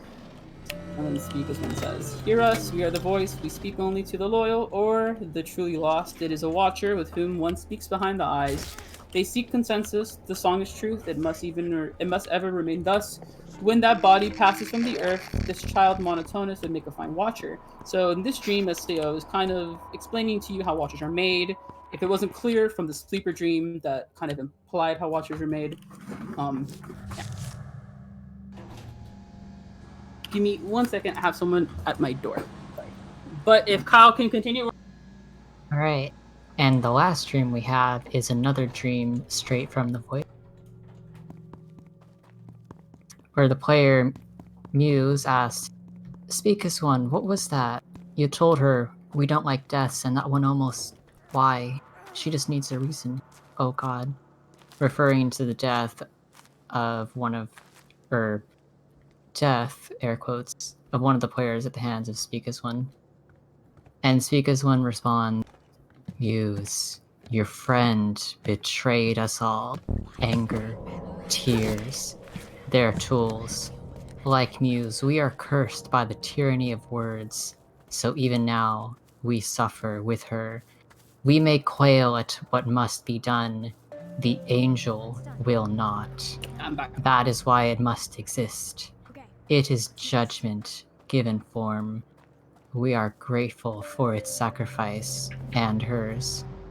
Yeah, that dream is really creepy. They say a lot about sacrifice and how it's important, like for the unity instead of for yourself. So they're kind of thanking Muse for kind of sticking with them despite this happening to their friend, and then they kind of explain that this is hard even for them, but they must do it even though they have the decision to not to use the angel. It's very weird when I read it because you're like, oh, we hate using the angel, but we have to. Guess you're the one that makes the decision, but okay. Yeah, I don't buy that for a minute, but okay. Yeah, it's kind of weird to hear. Like, It's also I mean- interesting, like, knowing Muse's... I mean, I don't know, like, all of her character, backstory, etc. But just mostly from the art, because her art's amazing, and, like, the way that they just show, like, their character growing up with Lucids and in the whole, like, in deep with SAO and how loving it is and how family-oriented it is. It's interesting that SAO responds in such a way that kind of mirrors those sentiments, if you will. Like, oh, I feel so bad we have to do this. But, like, when SAO comes and visits me, it's nothing but bile and, you know. It's interesting the way they can change to talk to different people depending on what they feel like they need. yeah, that was kind of said by the watchers, that the watchers kind of very malleable. They kind of change to what the kid needs at the time, but that the kid also influences them as well, like how they act as well. And if the Beta kid... Bear, go ahead. Sorry, I was gonna ahead. make it. And if the kid they're talking to needs to die, they'll unload with the sass. Yeah, just unload with the sass. Absolutely, they carry their staff in huge ammunition containers, so they just load up and just sass. Good. Absolutely. Now Beta Bear says, "I like the parents who are, it's for your own good. It's like the parents who are, it's for your own good, and then traumatizes you." Yeah, I don't know. I mean, I would say some of the things they do is traumatizing. But when I talk to SEO and I'm like, why can't we do this? If it's not the voice, then they'll tell me why not most times. I think a really bad parent would just be like, don't do it because I said not to do it, period. But then again, they do kind of do that sometimes too. So it could be both. Yeah, SEO loves gaslighting stuff. Yeah, I can see that.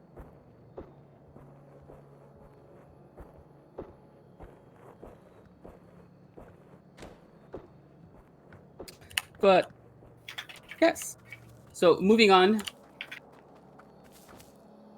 we have been playing the Halloween update for a short time. I think it's a week now, right? I think it's been 2 weeks. Oh, 2 weeks now. Yeah. Okay. So the new update brought like a bunch of new shirts, accessories, and some customizations. We might go show you some right now when we get back to the box. The neighborhood got redecorated, as y'all saw. Leia running.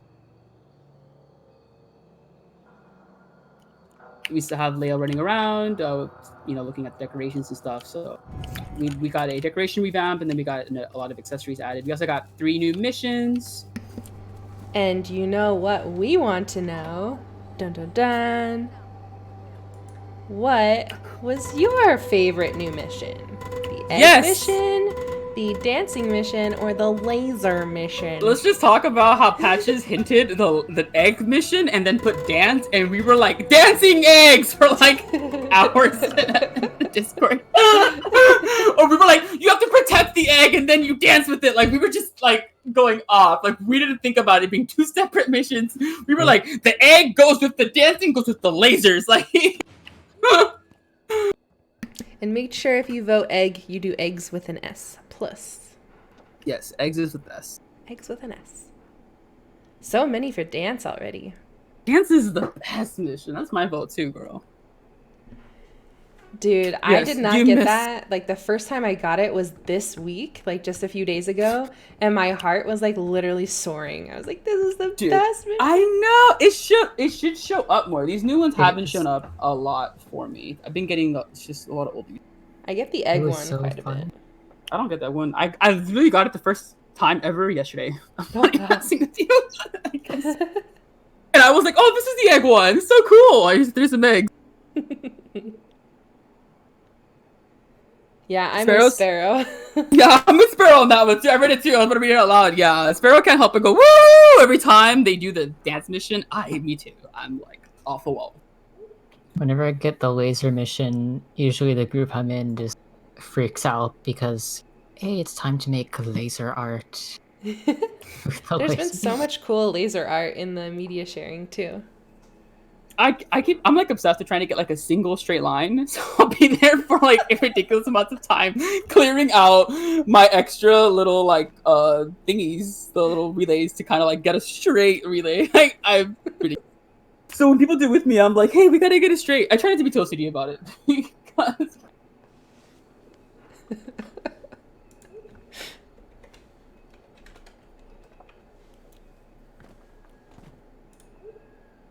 Shall we show off some of the new cosmetics that? Oh, heck yeah. People look at it. Yeah, let's do it. Okay, Kyle. Go. Runway, Kyle. Go. Runway. Yeah, runway, work runway. it. Strut. Walk down the runway. Strut.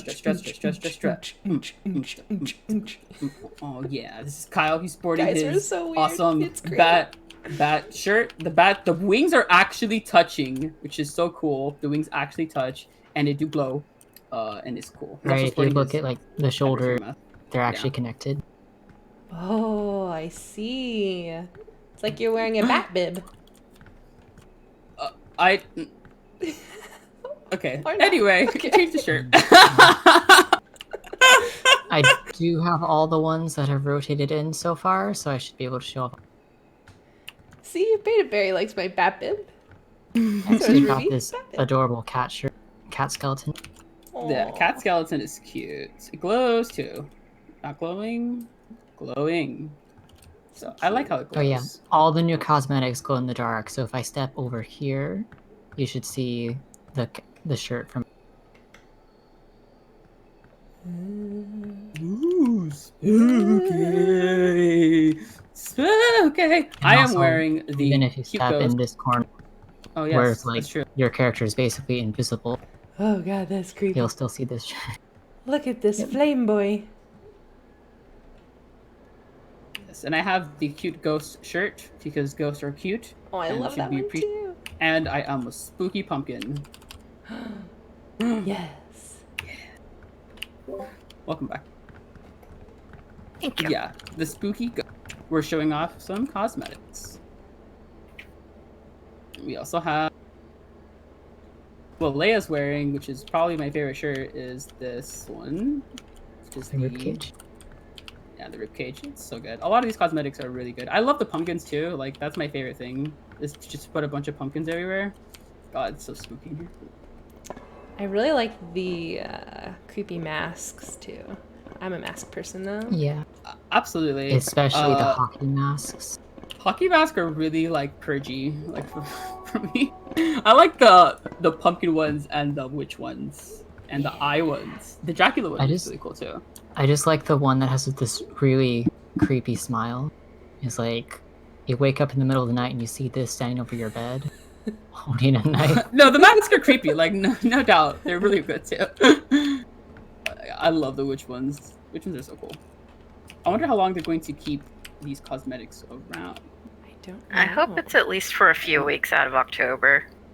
Yeah, just make sure everyone can nab them. I love the Dracula one you're wearing too, Apollo. It's really, really interesting. It clips into your hair too, so Yeah. it looks really funny.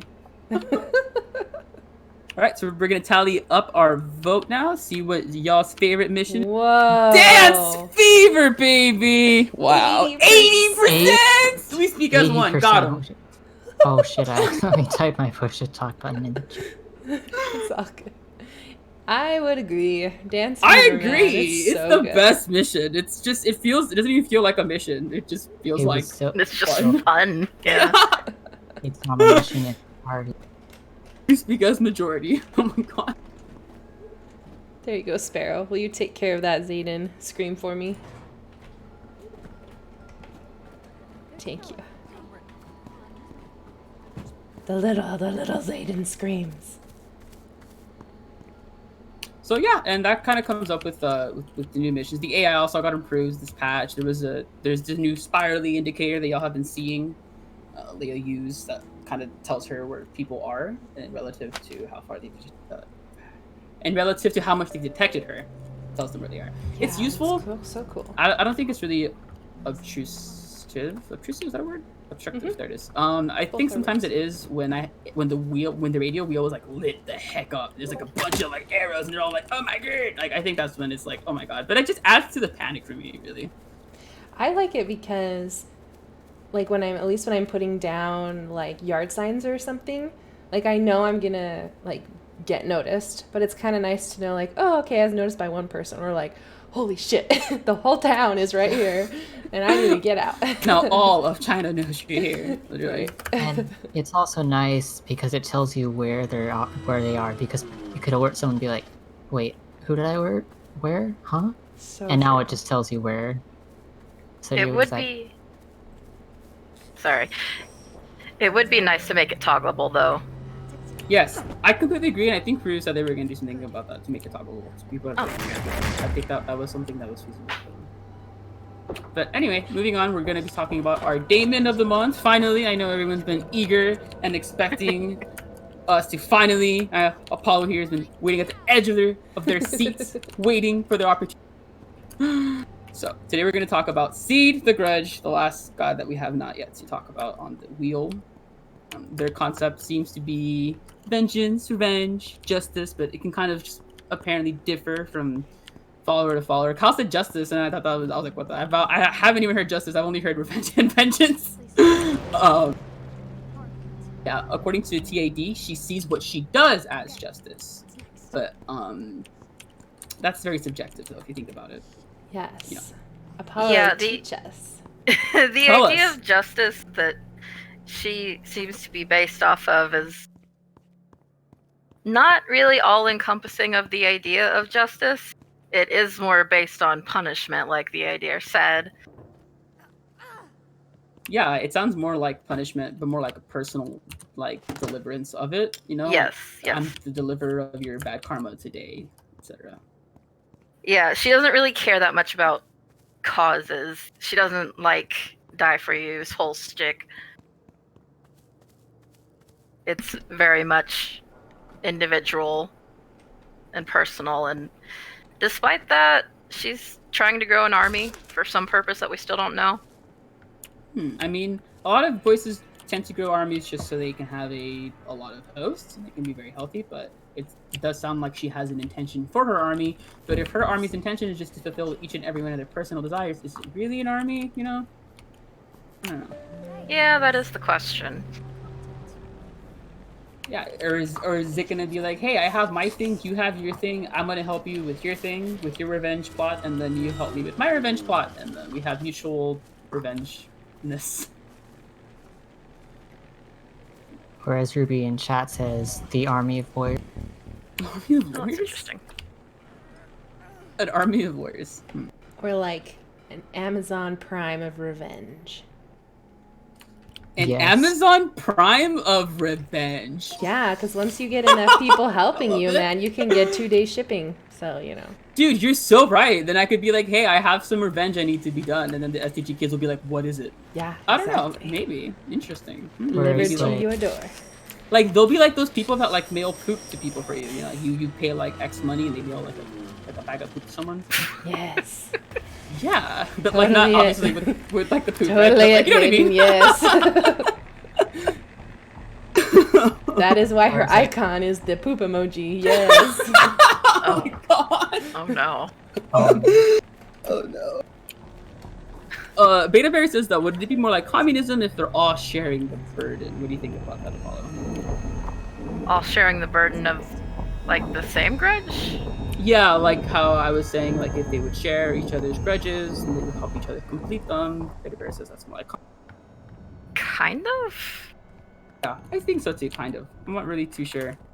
Helping each other with different grudges.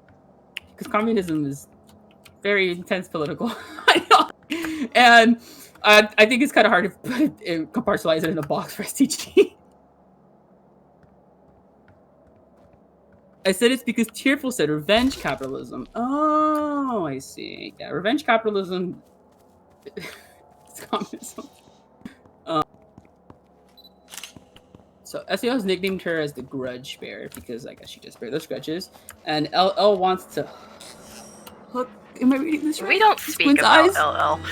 Yeah, I don't even want to finish this. Oh, yeah, I We don't need to acknowledge LL. I don't even want to. It's. He's like- we really don't. He SAO popped didn't into even a wanna group acknowledge I it. was in and was, hey guys, can y'all give me dating advice for Seed the Grudge? Did he really verbatim say dating advice? Yeah. Yes. No way. I have it on video. It was something. Why would he be asking a bunch of 14-year-olds for dating advice? Like, what are Oh, we you gonna- know. Girls have cooties. We posed that exact same question to him. He doesn't seem to know. Apparently not, because that's why he's asking you guys. He's the creepy uncle, guys. The creepy He uncle. really is. That is so weird. What do you think about an LL and STG alliance, Apollo? No. Bad. Please no. Wrong. Absolutely not. Good, She fucking good. hates him. Nobody Just for wants the record, she fucking hates him. Really? That's totally his shtick. He loves women that hate him. Like, it's Yeah. I can see a little, you know, his type. I see it. For her sake, no. Absolutely Yeah, not. exactly. I've sent some very strongly worded lights to LL about this.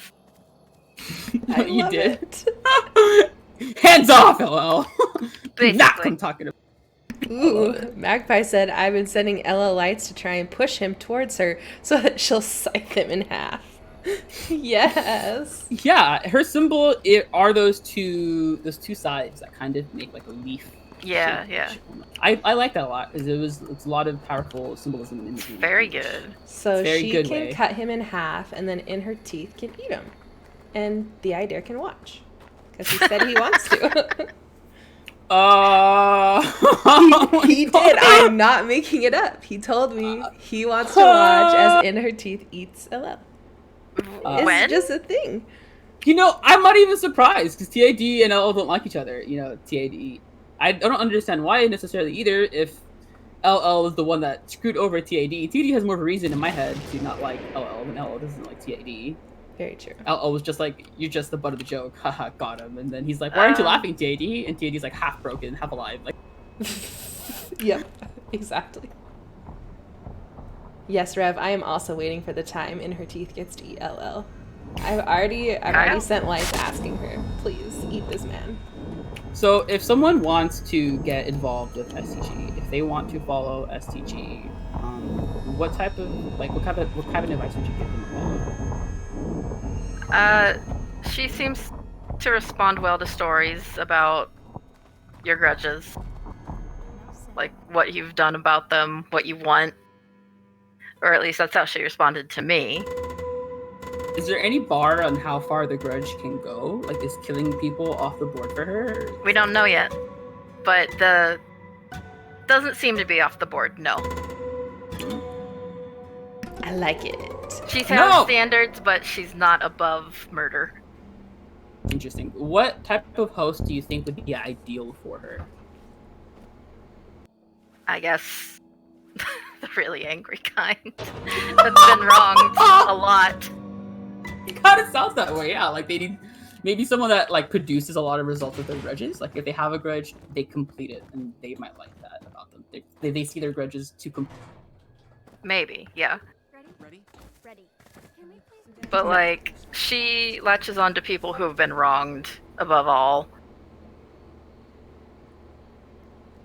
I don't think it necessarily matters if they can follow through as much, just that they have that. That makes sense. That kind of is going along with what Magpie is saying, that she's always asking, like, do you dream in red? And, like, do you have those, like, violent fantasies towards people that hurt you? And if, like, you can't exact revenge, like, that sounds like literally what she's there for, is to help you get that. Yeah. Is she like a she beast literally to Ed, or is she more like your inspiration to Ed? She literally told me that she can help me fulfill my grudge, basically. So she'll give you the dagger. That's so cool. Look at her lifting up the wronged people. I love it. Would you mind sharing your grudge with us, Apollo? Oh, my character's grudge is against both her biological parents and her foster parents for different reasons, but essentially the same result is desired. Yeah, that sounds like a very classic teenager trope. I don't like my parents, which is I think what a lot of kids will shoot from the hip. Beta Berry has like a really interesting question. So if your grudge gets fulfilled and you don't have a grudge anymore, does she dump you? Or do you have like a bond? That's why I was like, her ideal host must be someone that has grudges and completes them, because eventually, like, you run out of grudges, like you just stay pent up and angry for the rest of your life. Yeah, that is you an look interesting around question. and try and help other people, like fulfill their grudges? Yes, What I think is that.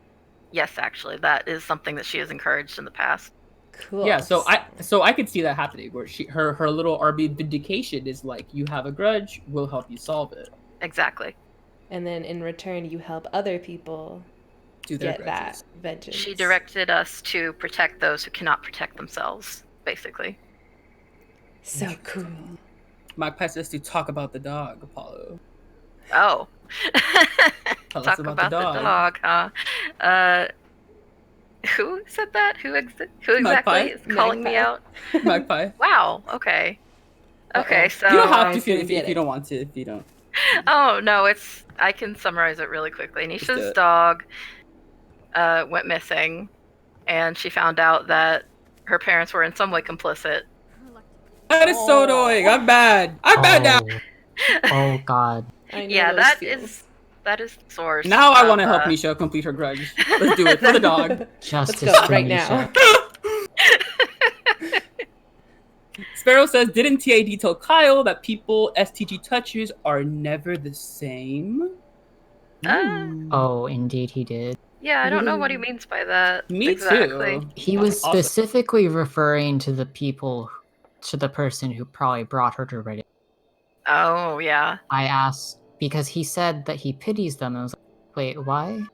And he said, they're Because her never the hosts same. get like grudge rated, maybe that's it. Like that's why he's Or like, they just become obsessed with revenge. but they have to Like- get it at one point, you know. So like it's like Leia Right. says, like what happens when you get it? But is This it is worth it if you destroy yourself in the process? This is a tricky problem if I do say so myself. True. And is it a change? Are they never the same for like a negative reason, or are they never the same because they are now more powerful, knowing that they can exact? That they can complete their grudges. Yeah, which would that, make them, that they yeah, can. dang, They don't Leia, you have raise a to good be point bullied there. or That's or true, girl. trod Although, on. if he pities them, it's probably not a good. Okay, good point there, Kyle, too. Okay, I see this. This is a bunch of a bunch of thinking emojis and hmms. Magpie says, well, is it never the same? Like the people she harms are never the same? Or never the same as never the same kind of grudge she fans and her followers never? I can grab it from the transcript, I think. One moment. Okay, while Kyle does that, we can talk more about STG. Do you guys see her maybe joining the TID alliance? Yes, I'm working on that. Yes. Like, Can you it's tell us Apollo! anything? You Feed us that spicy lore. Let's go. No! Go ahead. Okay, it started. What is his name? It was actually began with another person's the idea visit. He was asking about See the Grudge and like suggesting that maybe that alliance would be good, and then not knowing that I am STD chosen, he asked like, "Do we know any of them?" And I'm like, "Yeah, I'm right here." Got him.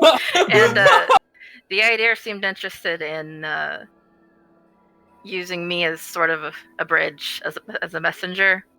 So I sent him a light later.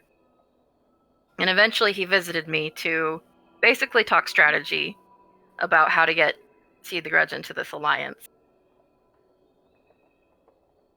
Basically, what needs to happen before anything else is the idea needs to be able to contact his hosts again so they can actually communicate. So the situation with the fragment has to get solved. A lot of it is Yes. being blocked. A lot of progress on TID side is being blocked by the fragments. Sorry, Yes. the By broken symbol. By that whole plot, yeah. So I feel like once that gets resolved, we might be able to push through other lines. Yeah, I basically sent him a light recently saying, "Hey, I heard you're getting stronger. Once you're strong enough to contact your hosts, come see me and we can talk." Yeah, that's good. That's good, Apollo. I like that. Right, so Kyle, whoever brought her, I pity. Their lives are never the same. Yeah, so it is in reference to the people that brought her into Red Acre. I mean, she did show up very suddenly and very surprised. Oh yeah. She showed the way she showed up though, she instructed us to help Nameless. So I don't know if it's exactly a person that she came here for. Or maybe it was Colm himself, actually. Or maybe Nameless wanted vindication or revenge or whatever, and she wanted y'all to like figure it out and then act revenge for her. I don't know. It could be a combination of multiple things. It could be. Yeah. Voices often have very complex motives. That's something SAO told me that. So it's usually a factor of like several switches going up and down. Right. And in another conversation I had with the editor, he specifically mentioned See the Grudge was here before, she just wasn't able to talk because her concept wasn't as prevalent here. But as people started praying more and more for revenge, she got more and more powerful, eventually to the point where she was able to come in as strongly as she did. Well, she also had split off from in her teeth, which apparently was pretty recent. Yeah, she is apparently an agent from IHT, and I think the term agent, it was used in reference to like she kind of was like a watcher or something like that, like kind of like something that would work for her. And yeah, I just wonder about the correlation in their concepts. Like, why was she an agent of In Her Teeth? I think it was implied that she was an aspect that IHT abandoned. So does that mean IHT's name jumped when STG split off from her? Not necessarily. Wait. Did you just say aspect? Like there were multiple aspects of in her teeth and she broke away? Yeah, like it's something that she had a value. Kind of like Dance for Me. Dance for Me was like, it's about me, and I was like, no, it's about us. Same thing. Like she was maybe about vindication a little bit more, and now she's like not. I'm just She's like about, like, suddenly the Wolverine, you know.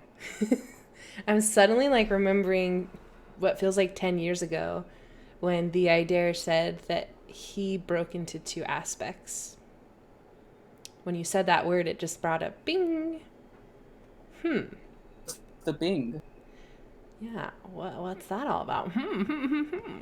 Yeah, the thing that I find interesting about See the Grudge is that she was not a voice until she was on the table. Like a known voice True. to us. No, she wasn't a voice at all. She was Null said that in a tweet. Then how did you guys hear her? She was hearing it in a voice. Didn't he say she was a power before? Yeah, something like that. Something like that. A power, but not a voice. And then being Interesting. accepted on the table like elevated her to that status. Yes. Maybe it was like the intent. You know, so intent has a lot to do with this, with the concepts in TVC. So maybe it has to be with the intent. She was created, and then she got the word, and then she ran with it. Maybe. Yeah, I'm not sure. It's How like, she's brought it up is definitely a mystery worth lighting up, for sure. like what an agent even is still kind of Yeah, rocky all these territory. concepts are very, they're very much like, we're a little bit in like you tinfoil land. See, chat, whip out those lights of rebellions. Let's ask. Let's get Yeah. those very vague, cryptic answers that will totally let's solve figure it out all. why CTS is symbols on the moon. You know, let's figure Yes. out why, what an agent actually is. Absolutely. So then, we have anything else to talk about her with? She was an agent. I think that is it. Any last tidbits that we all Any should last- know Any about little snippets about her? Grudge? Mm-hmm. I mostly have philosophical ponderings about what she's actually about, but that would probably take too long. No, Nice. you can feel free to go off. We're all ears, trust me. No, it's just that her idea of justice is very Western, Yeah. and I wonder agree. how she would be like elsewhere, if she would even be the same voice. Yeah, her saying that it is blind, right, is very very. I like how you're all just like sitting down there like, Yeah, we're like I said, we're all eager to hear you. Yeah, we're like literal kids in a boxcar being like, Nisha. but no, us. also the idea of revenge and justice being interchangeable is also very Western. That's true. Yeah, Just, and her definition of justice is very, very strange and at odds with a lot of things in my mind.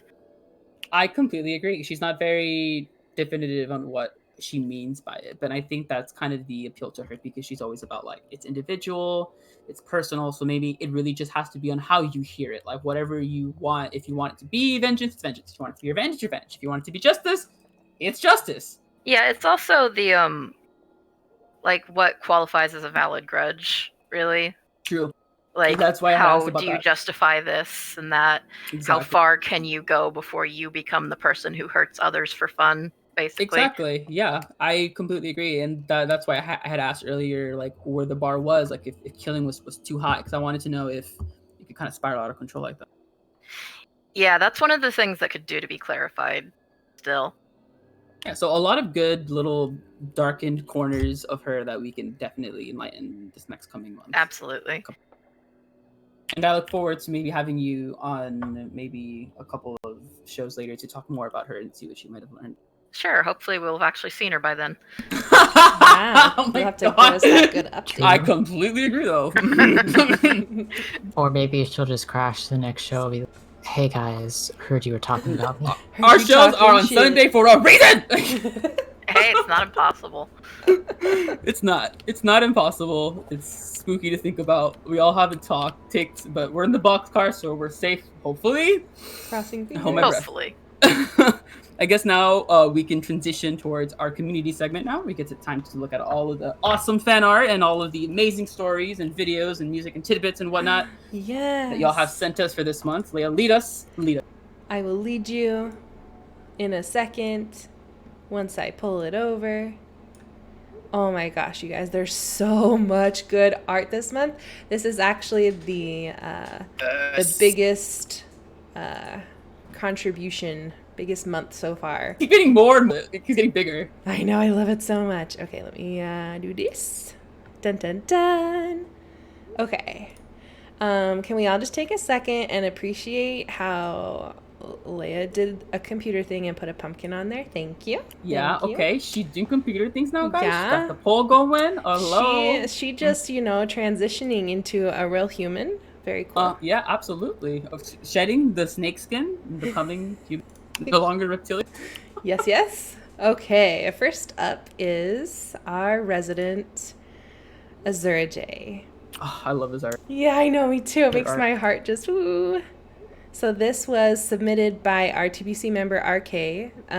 It was their commission. So on the left-hand side is the final commission. On the right-hand side are like close-ups of the kids. And can we just like take a second and talk about that green? Because it's like making me live another life. It's so good. How do you get a green that green? That's what I was wondering. Like, seriously. How? I love the facial expressions. They're so vivid. You know, Soccer's kind of like sneering, and the TBC kid being like, "Oh my god, I'm so." Yeah. Yeah, I'm gonna be honest. That's totally how I imagine you in my head, Zayden, when you're talking. Just that little sneer. You know, the fact people say this a lot too often that how I see myself is one way, but how other people see me is very much almost homogenous. People don't tend to stray too far in this one. So true. And next up, we have actually a piece from our very own Kyle. Kyle, Yes, tell us a Kyle. bit about this awesome writing that you did. So it was meant to be like a very small piece between friends, and then it turned into, hey, what if I just put my stalker kid in this? And then I wrote a fight scene, and then, yeah, I went a bit out of hand. It's like 2,000 words. That's awesome. Hey, what would happen if my stalker tried to kill my main kid? I love it. I love the concept, like just like a midnight knife fight with train darts, obviously. Cool. Yep. Very cool. And there's a link to that in the chat for people who want to read that delicious story. Next up, we have our friends from the Dreaming Prophet. They're still doing the good work. That's Astro and Lavanya. And you can find that on Spotify, Google, Apple, probably like anywhere you get your podcasts. They have 2 new episodes this month, episode 8 and 9. Episode 8 is called The Language of Bodies, and it talks about the song, the instrument, audio design, musical science, architecture, and the anatomy and language of the maze, which is like, that sounds so cool. Episode 9 is called A Field Guide to Daemons, and they talk about the daemon meta, daemon rules, and daemon biology. Yeah, both very interesting topics. I like the episode 9 a lot. The daemon meta, pretty interesting. I do appreciate the breaking news that they do occasionally. If you can catch that on Twitter, they do a little recap for everyone. A nice little infographic as well. Oh my god, it's so nice. Like when you just have one of those weeks where you can't get into TBC. Yes. And you're like having that FOMO of you're like getting left behind. Then you see that tweet and you're like, okay, never mind. I got this. Yeah, absolutely. I also just like to sit in the in the interaction submissions page and just kind of sort them by date, and I just read the most recent ones if I get too behind as well. Yeah, that's a great idea too. And next up we have Demon's Muse. This is what I was talking about earlier. Just like, oh, the heartstrings. Anytime she does any art, it's just like I know my heart's immediately going to just seize in my chest because it's just so like sad, but like also happy. And you're like, how am I happy? It's always so emotionally charged. I love it. Yes. It really conveys it. It's really pretty. And her thoughts on this were, do you ever think about your kid and how the vague presence of something familiar might make them feel better when they're scared of the dark? Well, I sure do, and it's a baby version of my kid, and I love it. We love it too. Oh my gosh. Okay, there is Muse's Tumblr. Oh, it's just so precious. Magpie adds that didn't Muse's Watcher say something about telling her more about her childhood the next time they come to see her too? They did. Yes, yeah, they did. I'm so They excited. So we're gonna get more Muse lore. And then next up, we have some from Novocaine. This is their Twitter. God. I live And- for Novo's art. I see it and I literally die. Right? Talk about having like two like emotionally charged artists back to back.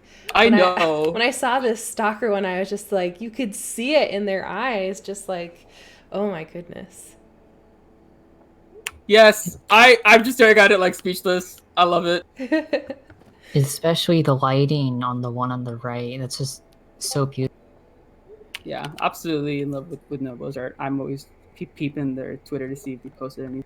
Yeah, it's very evocative, and I love their little character sheets because even like the way they write things and phrase things and like the typography that they use, Yes, like thought goes into that, which is awesome. So we have more of their work coming up next month, but they are also accepting commissions. So if you are looking to get a character sheet done by them or some other type of artwork, hit them now's up my on chance Twitter. to own some Novo art. Oh yeah, my you god! can own your own Novo art. Novo, slide in my DM. Right. And then next up, we have this amazing piece of artwork from Amuses. I honestly thought this was digital art until I like looked really close. It's like what? Traditional art. It's so nice. It's so awesome. Look at the So cross well done. hatching. Like Oh individual. my Oh my god. gosh. The line work. Jeez. She did Just so good. Smitten. Like, Ridiculous. what the heck? Can we talk about this like little redhead on the left? I'm like in love. So cute. This little sly little grin. So good. I wish my fingers would art like that. I know, right? I start drawing and I'm like, I'm not immediately good at it. Throws fucking draw pad across the room. I'm over it. I'm gonna go play Apex Legends or some shit. Like, Right. yeah, markers are very tricky to use, and they did a very good job keeping the shading. very Yeah, clean. and there's no undo button. Like, Yeah, that's scary. there are no layers here. Okay. So true. Oh And shit, I this accidentally is- put her outside the window. Yeah, exactly. This is by Jan, and this is her character. And I just love the I Dare symbol and just like the apprehensive look, because I feel like so many the I Dare followers are like, have that.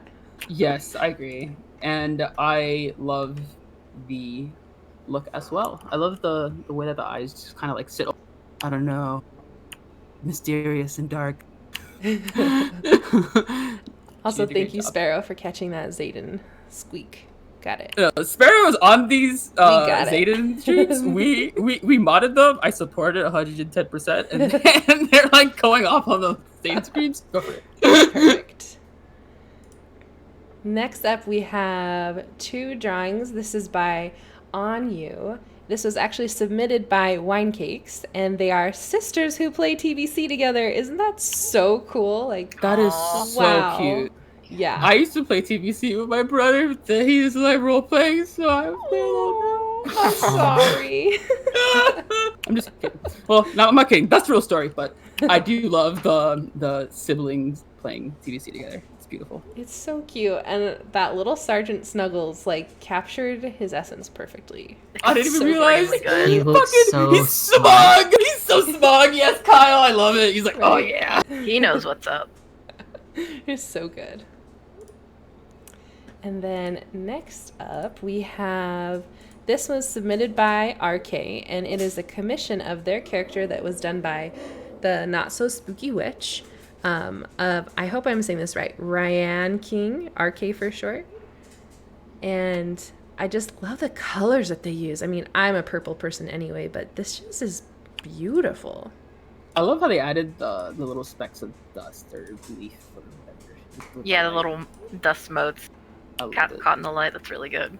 The that the signature on the So wood. much I love it. Attention to subtle. detail. For sure. The purple outline just makes all the other colors pop. It's so awesome. It does. The line work is very clean too. I just noticed. Very clean. And next up, we have red slugs. Slugs in her teeth. The slug. Slugs. I Oh, love I them love the slug. so much. Oh, I love the little rainbow halo. The slug arc is one of the best things I have read. So from left to right, we have red slug, spoopy slug, unstoppable slug, and pink slug, aka Kirby. I'm in love with the slug. I just love that the little slugs have hairstyles. Like, come on. How can you not love that? Kit says that they keep thinking that they're going la, and you know what? I imagine it's more like, you know, yeah, like some creepy sounds. I love it. It also says, just open their mouths and scream into the void. Slug Yes. time, exactly. That's Kiwi. what the void is filled with. Slug screams, guys. We got it. We solved the mystery. I wish I Call could in her teeth. You wish what? Wish I could have unheard that. Nope. I'm bringing gonna you have all the trouble. things you can't unhear. No, dude, no, don't start with the calling babies. No. Babies that crawl on the ceiling. No! Not again. And they have no pupils. Yes. Stop, Kyle. Why are you adding to this? With really sharp teeth. Yes. You can't stop this, Satan. It is too late. Oh my god, it's over. All right, this piece do we have? is by Naru, and she actually gave us a little description of her character, which is so awesome. She said her full name is Naru Soul, but she goes by Naru-chan or Naru, and I apologize if I'm mispronouncing this. She's a bit older than an average club member, lives in the boxcar full-time, and likes to go on missions to put her skills to good use. She's willing to sacrifice herself and others for the progress of the mission. The place she came from was a tough and violent one, forcing her to learn how to sneak around to escape many unsafe situations. She was also strangely obsessed with fire, so she ran/moved away and found safety and an opportunity to start a new life in Red Acre. Despite it having its problems, like brainwashing, invisible entities that can smell trouble and relentlessly chase troublemakers around, and strange voices communicating with kids in their heads. I love it. Dun, I like dun, the part dun. where it says that she will sacrifice herself and others for the progress of the mission, because I've played with them and they, like, if this shape is chasing someone and they're asleep and you're by the exit, they will tell you to just leave. Like, just leave me. And I'm like, dude, no, I can go get you. Like, that's like a whole 0.2 per time point, dude. But yeah, it's totally true. Wow, And I so like the they little play that. detail of her character's eyes having heterochrome. If you look closely. Yeah. The fire, I guess, is to represent TAD, right? I don't know what god that they are. I know the right head has the LL head, so I don't really know, right? It's their fingers. Yeah, very Mm. interesting. Thank you. Spicy lore. But I love play lore. We also have two pieces by our own resident Sparrow. And these were done for Inktober. So the first one on the left is from Day One, and this is a character portrait based on the concept of a voice-centric Halo, which is just like, oh, I need it in game now. Ooh, I need a yes. fiery Halo, yes. And the one on the right was for Day 3, and the word it was based on was bait. And she said that she was using her usual go-to strat of luring sleepers into a circle for the inspiration. I love the inspiration and how it's translated into TBC. My question to Sparrow is, where are the other 20 some? Oh, God. Holy shit. Where are they at, Sparrow? Oh, my God. I think that counts for 2 screens. That's right. Just Tell you to scream. Where's it at? Answer. And that's 3. Oh, man. Oh, man. I feel like we need a goal, like when Zayden gets to 20 screams, then he has to do something embarrassing on stream. Embarrassing. Yep. I'll stalk everyone tonight in uniform. Still no. Next up, we have Oxenfree and Ryder. On the left, this is called the Name Tree. They said they thought it up in a TBC role-playing group as a practical memorial that the kids could make that wouldn't be too cluttered or unwieldy. And it's so, like, sad. You have, like, Not Forgotten up here and then all the names of missing or deceased friends. And it's just, like... cry every time. Right? And then this eye that's like, oh my god. And even the eye symbol itself is crying. I know. It's so well done and, like we always say, like, so evocative. And then on the right, we actually have an appearance of Apollo's character, Nisha. Do you want to talk a little bit about this, Apollo? Oh, this was prompted by my first dream that was answered by Seed the Grudge, telling me to sew her name throughout Redacre. And it was just kind of a visualization of that. I am in love with it. It's Like, so... the bloody handprint, the Yes. mound of dirt, the cornfield, like, oh, yes. It, like, It fits. screams cosmic horror, and I'm so in love with it. Yeah, that's why I love it so much. And then next, we have our very own tier. We have some drone emojis with different pride flags. And then we have this little comic, which I so identify with. And the top says, I love all the voices equally. Earlier that night, I don't care for SAO. Which I is love so good. the So tier accurate. comic. Tier has good memes. I'm not Yeah. gonna lie. Yeah, It's so true. tier's packing memes. Just don't ask about the clown room. Yeah, don't. Oh, boy. We don't talk about that. I love the different icons for the drone. I love drone. It's so good. We also They're have... also pretty. Oh, sorry, go ahead. LGBT. Oh, I was just saying they're all pretty. Yeah, they're very pretty. We have more of their work coming up next month, and they also do commissions. So if you are looking to commission them, you can hit them up on Discord. And Tier- I have posted their Discord handle. Tier says they have a clown drone. Nope. Submit it, Absolutely submit it. not. We'll make That's we'll worse make Zayden than- stare than- at Do it. it tier. That's Submit worse it, than my haunted drone, dude. please. We don't like torturing Zayden. That's not what this podcast is all about. It's not. Um. It's about torturing the voices. Move on. Next up, we Speaking have of voices. Vo, and this is their strip of all of the voices and like I love their this. physical forms, and it's just like so much good in one place. You don't know where to look first. Oh my goodness. I personally love how they incorporated all of the voices symbols into their design Absolutely. in ways that work so well. And color too. They tried to incorporate color as well. TAD is really hot.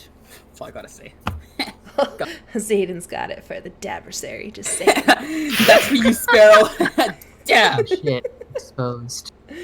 Honestly, like the first one that I saw that like took my breath away was the measure cuts, because I like saw the symbol, but then as I was looking closer and like how clean and measured all the cuts are, I was like, it works on so many levels. Oh my goodness. I like the IHT one. She looks like that Pokemon. You know which one I mean, right? With the frilly things around it. Y'all know which one. Dude, I'm too old for Pokemon. I think it's called Lillipad. I don't know what it's called. Lily. But I can't Anyway. see she looks like a dove, so. I think the white is good because it does symbolize her. So they really try to stay true to the colors of what God represents. So white would be good for HT because it represents her. Red and white for SEO. Yeah, absolutely. And then to wrap up this month, we have our very own Archer. Even though they cannot be with us, they are here with us in art spirit. And on the left, we have a character sketch of Alexander Alex Spigot, a 31-year-old who should be a Dance for Us follower. But as you can see, not in garb that would say Dance for Us follower. Great at being a cordist, baking, and volunteering. Bad at saying no. Why is Archer dummy thick? And then, of course, you've probably seen Archer always reaches out to do character sketches for people in the chat. I hope to get my hands on one someday. So here's a character sketch. And then on the right, we have Let's Focus on Hope. And I kind of feel like this was around the time where we thought the idea was going to die. And I just remember it being so inspiring. I remember Cal did this one live on Twitch too. I was watching them for a bit. Oh wow! When they were drawing this one, yeah, they were trying to get the eyes right and everything. Yeah, they did a really good job with this one. Slaps. So sad they're not here today, but I know it's what we needed at that time too. Because even though it's a game, sometimes your heart can get a little heavy when things are getting heavy, and it was just like that pick me up that you needed to be like, we got this, we got this. All right, so that was our last artist for the month. Spooky graphic art, wow. Look at that ghost zooming at you. Did I scare you? Look at that, oh my god, woohoo! Yeah, Sparrow, that ghost though. That's all me. I'm so good at computers and stuff. Anyways, so if you are interested in submitting artwork, know that we accept artwork, poems, stories, songs, community guides, memes, literally anything that you make that is TBC related. Any media. Yes, any medium at all. You can DM us on Twitter or you can DM any of us on Discord. I put my handle on there because I mostly... Leha kind of is the head of the community segment, so usually we will relay the people to like, hey, send it to her because she puts it in the documents and stuff. Yes, but any host will get it to me and we can get you featured. You can contact any one of us and we will get it for you. Yeah, absolutely. And thank you so much for those who did submit this month. It was an absolute joy talking with you all and showing off your artwork. And man, our community is so freaking talented. Yeah, y'all have really some really talented artists and memers, of course. And who can forget our amazing writers as well. So thank you guys so much for submitting your submissions and making this segment actually happen. Without y'all submissions, there would be nothing here. That is so true. And that is the end of our community segment, which means... Usually around this, I think, do you guys hear them? Just a couple chorus people poking around. I hear voices in the woods. But they're coming! I think maybe we shouldn't have left the door. Yeah, we should close the door. Close the door.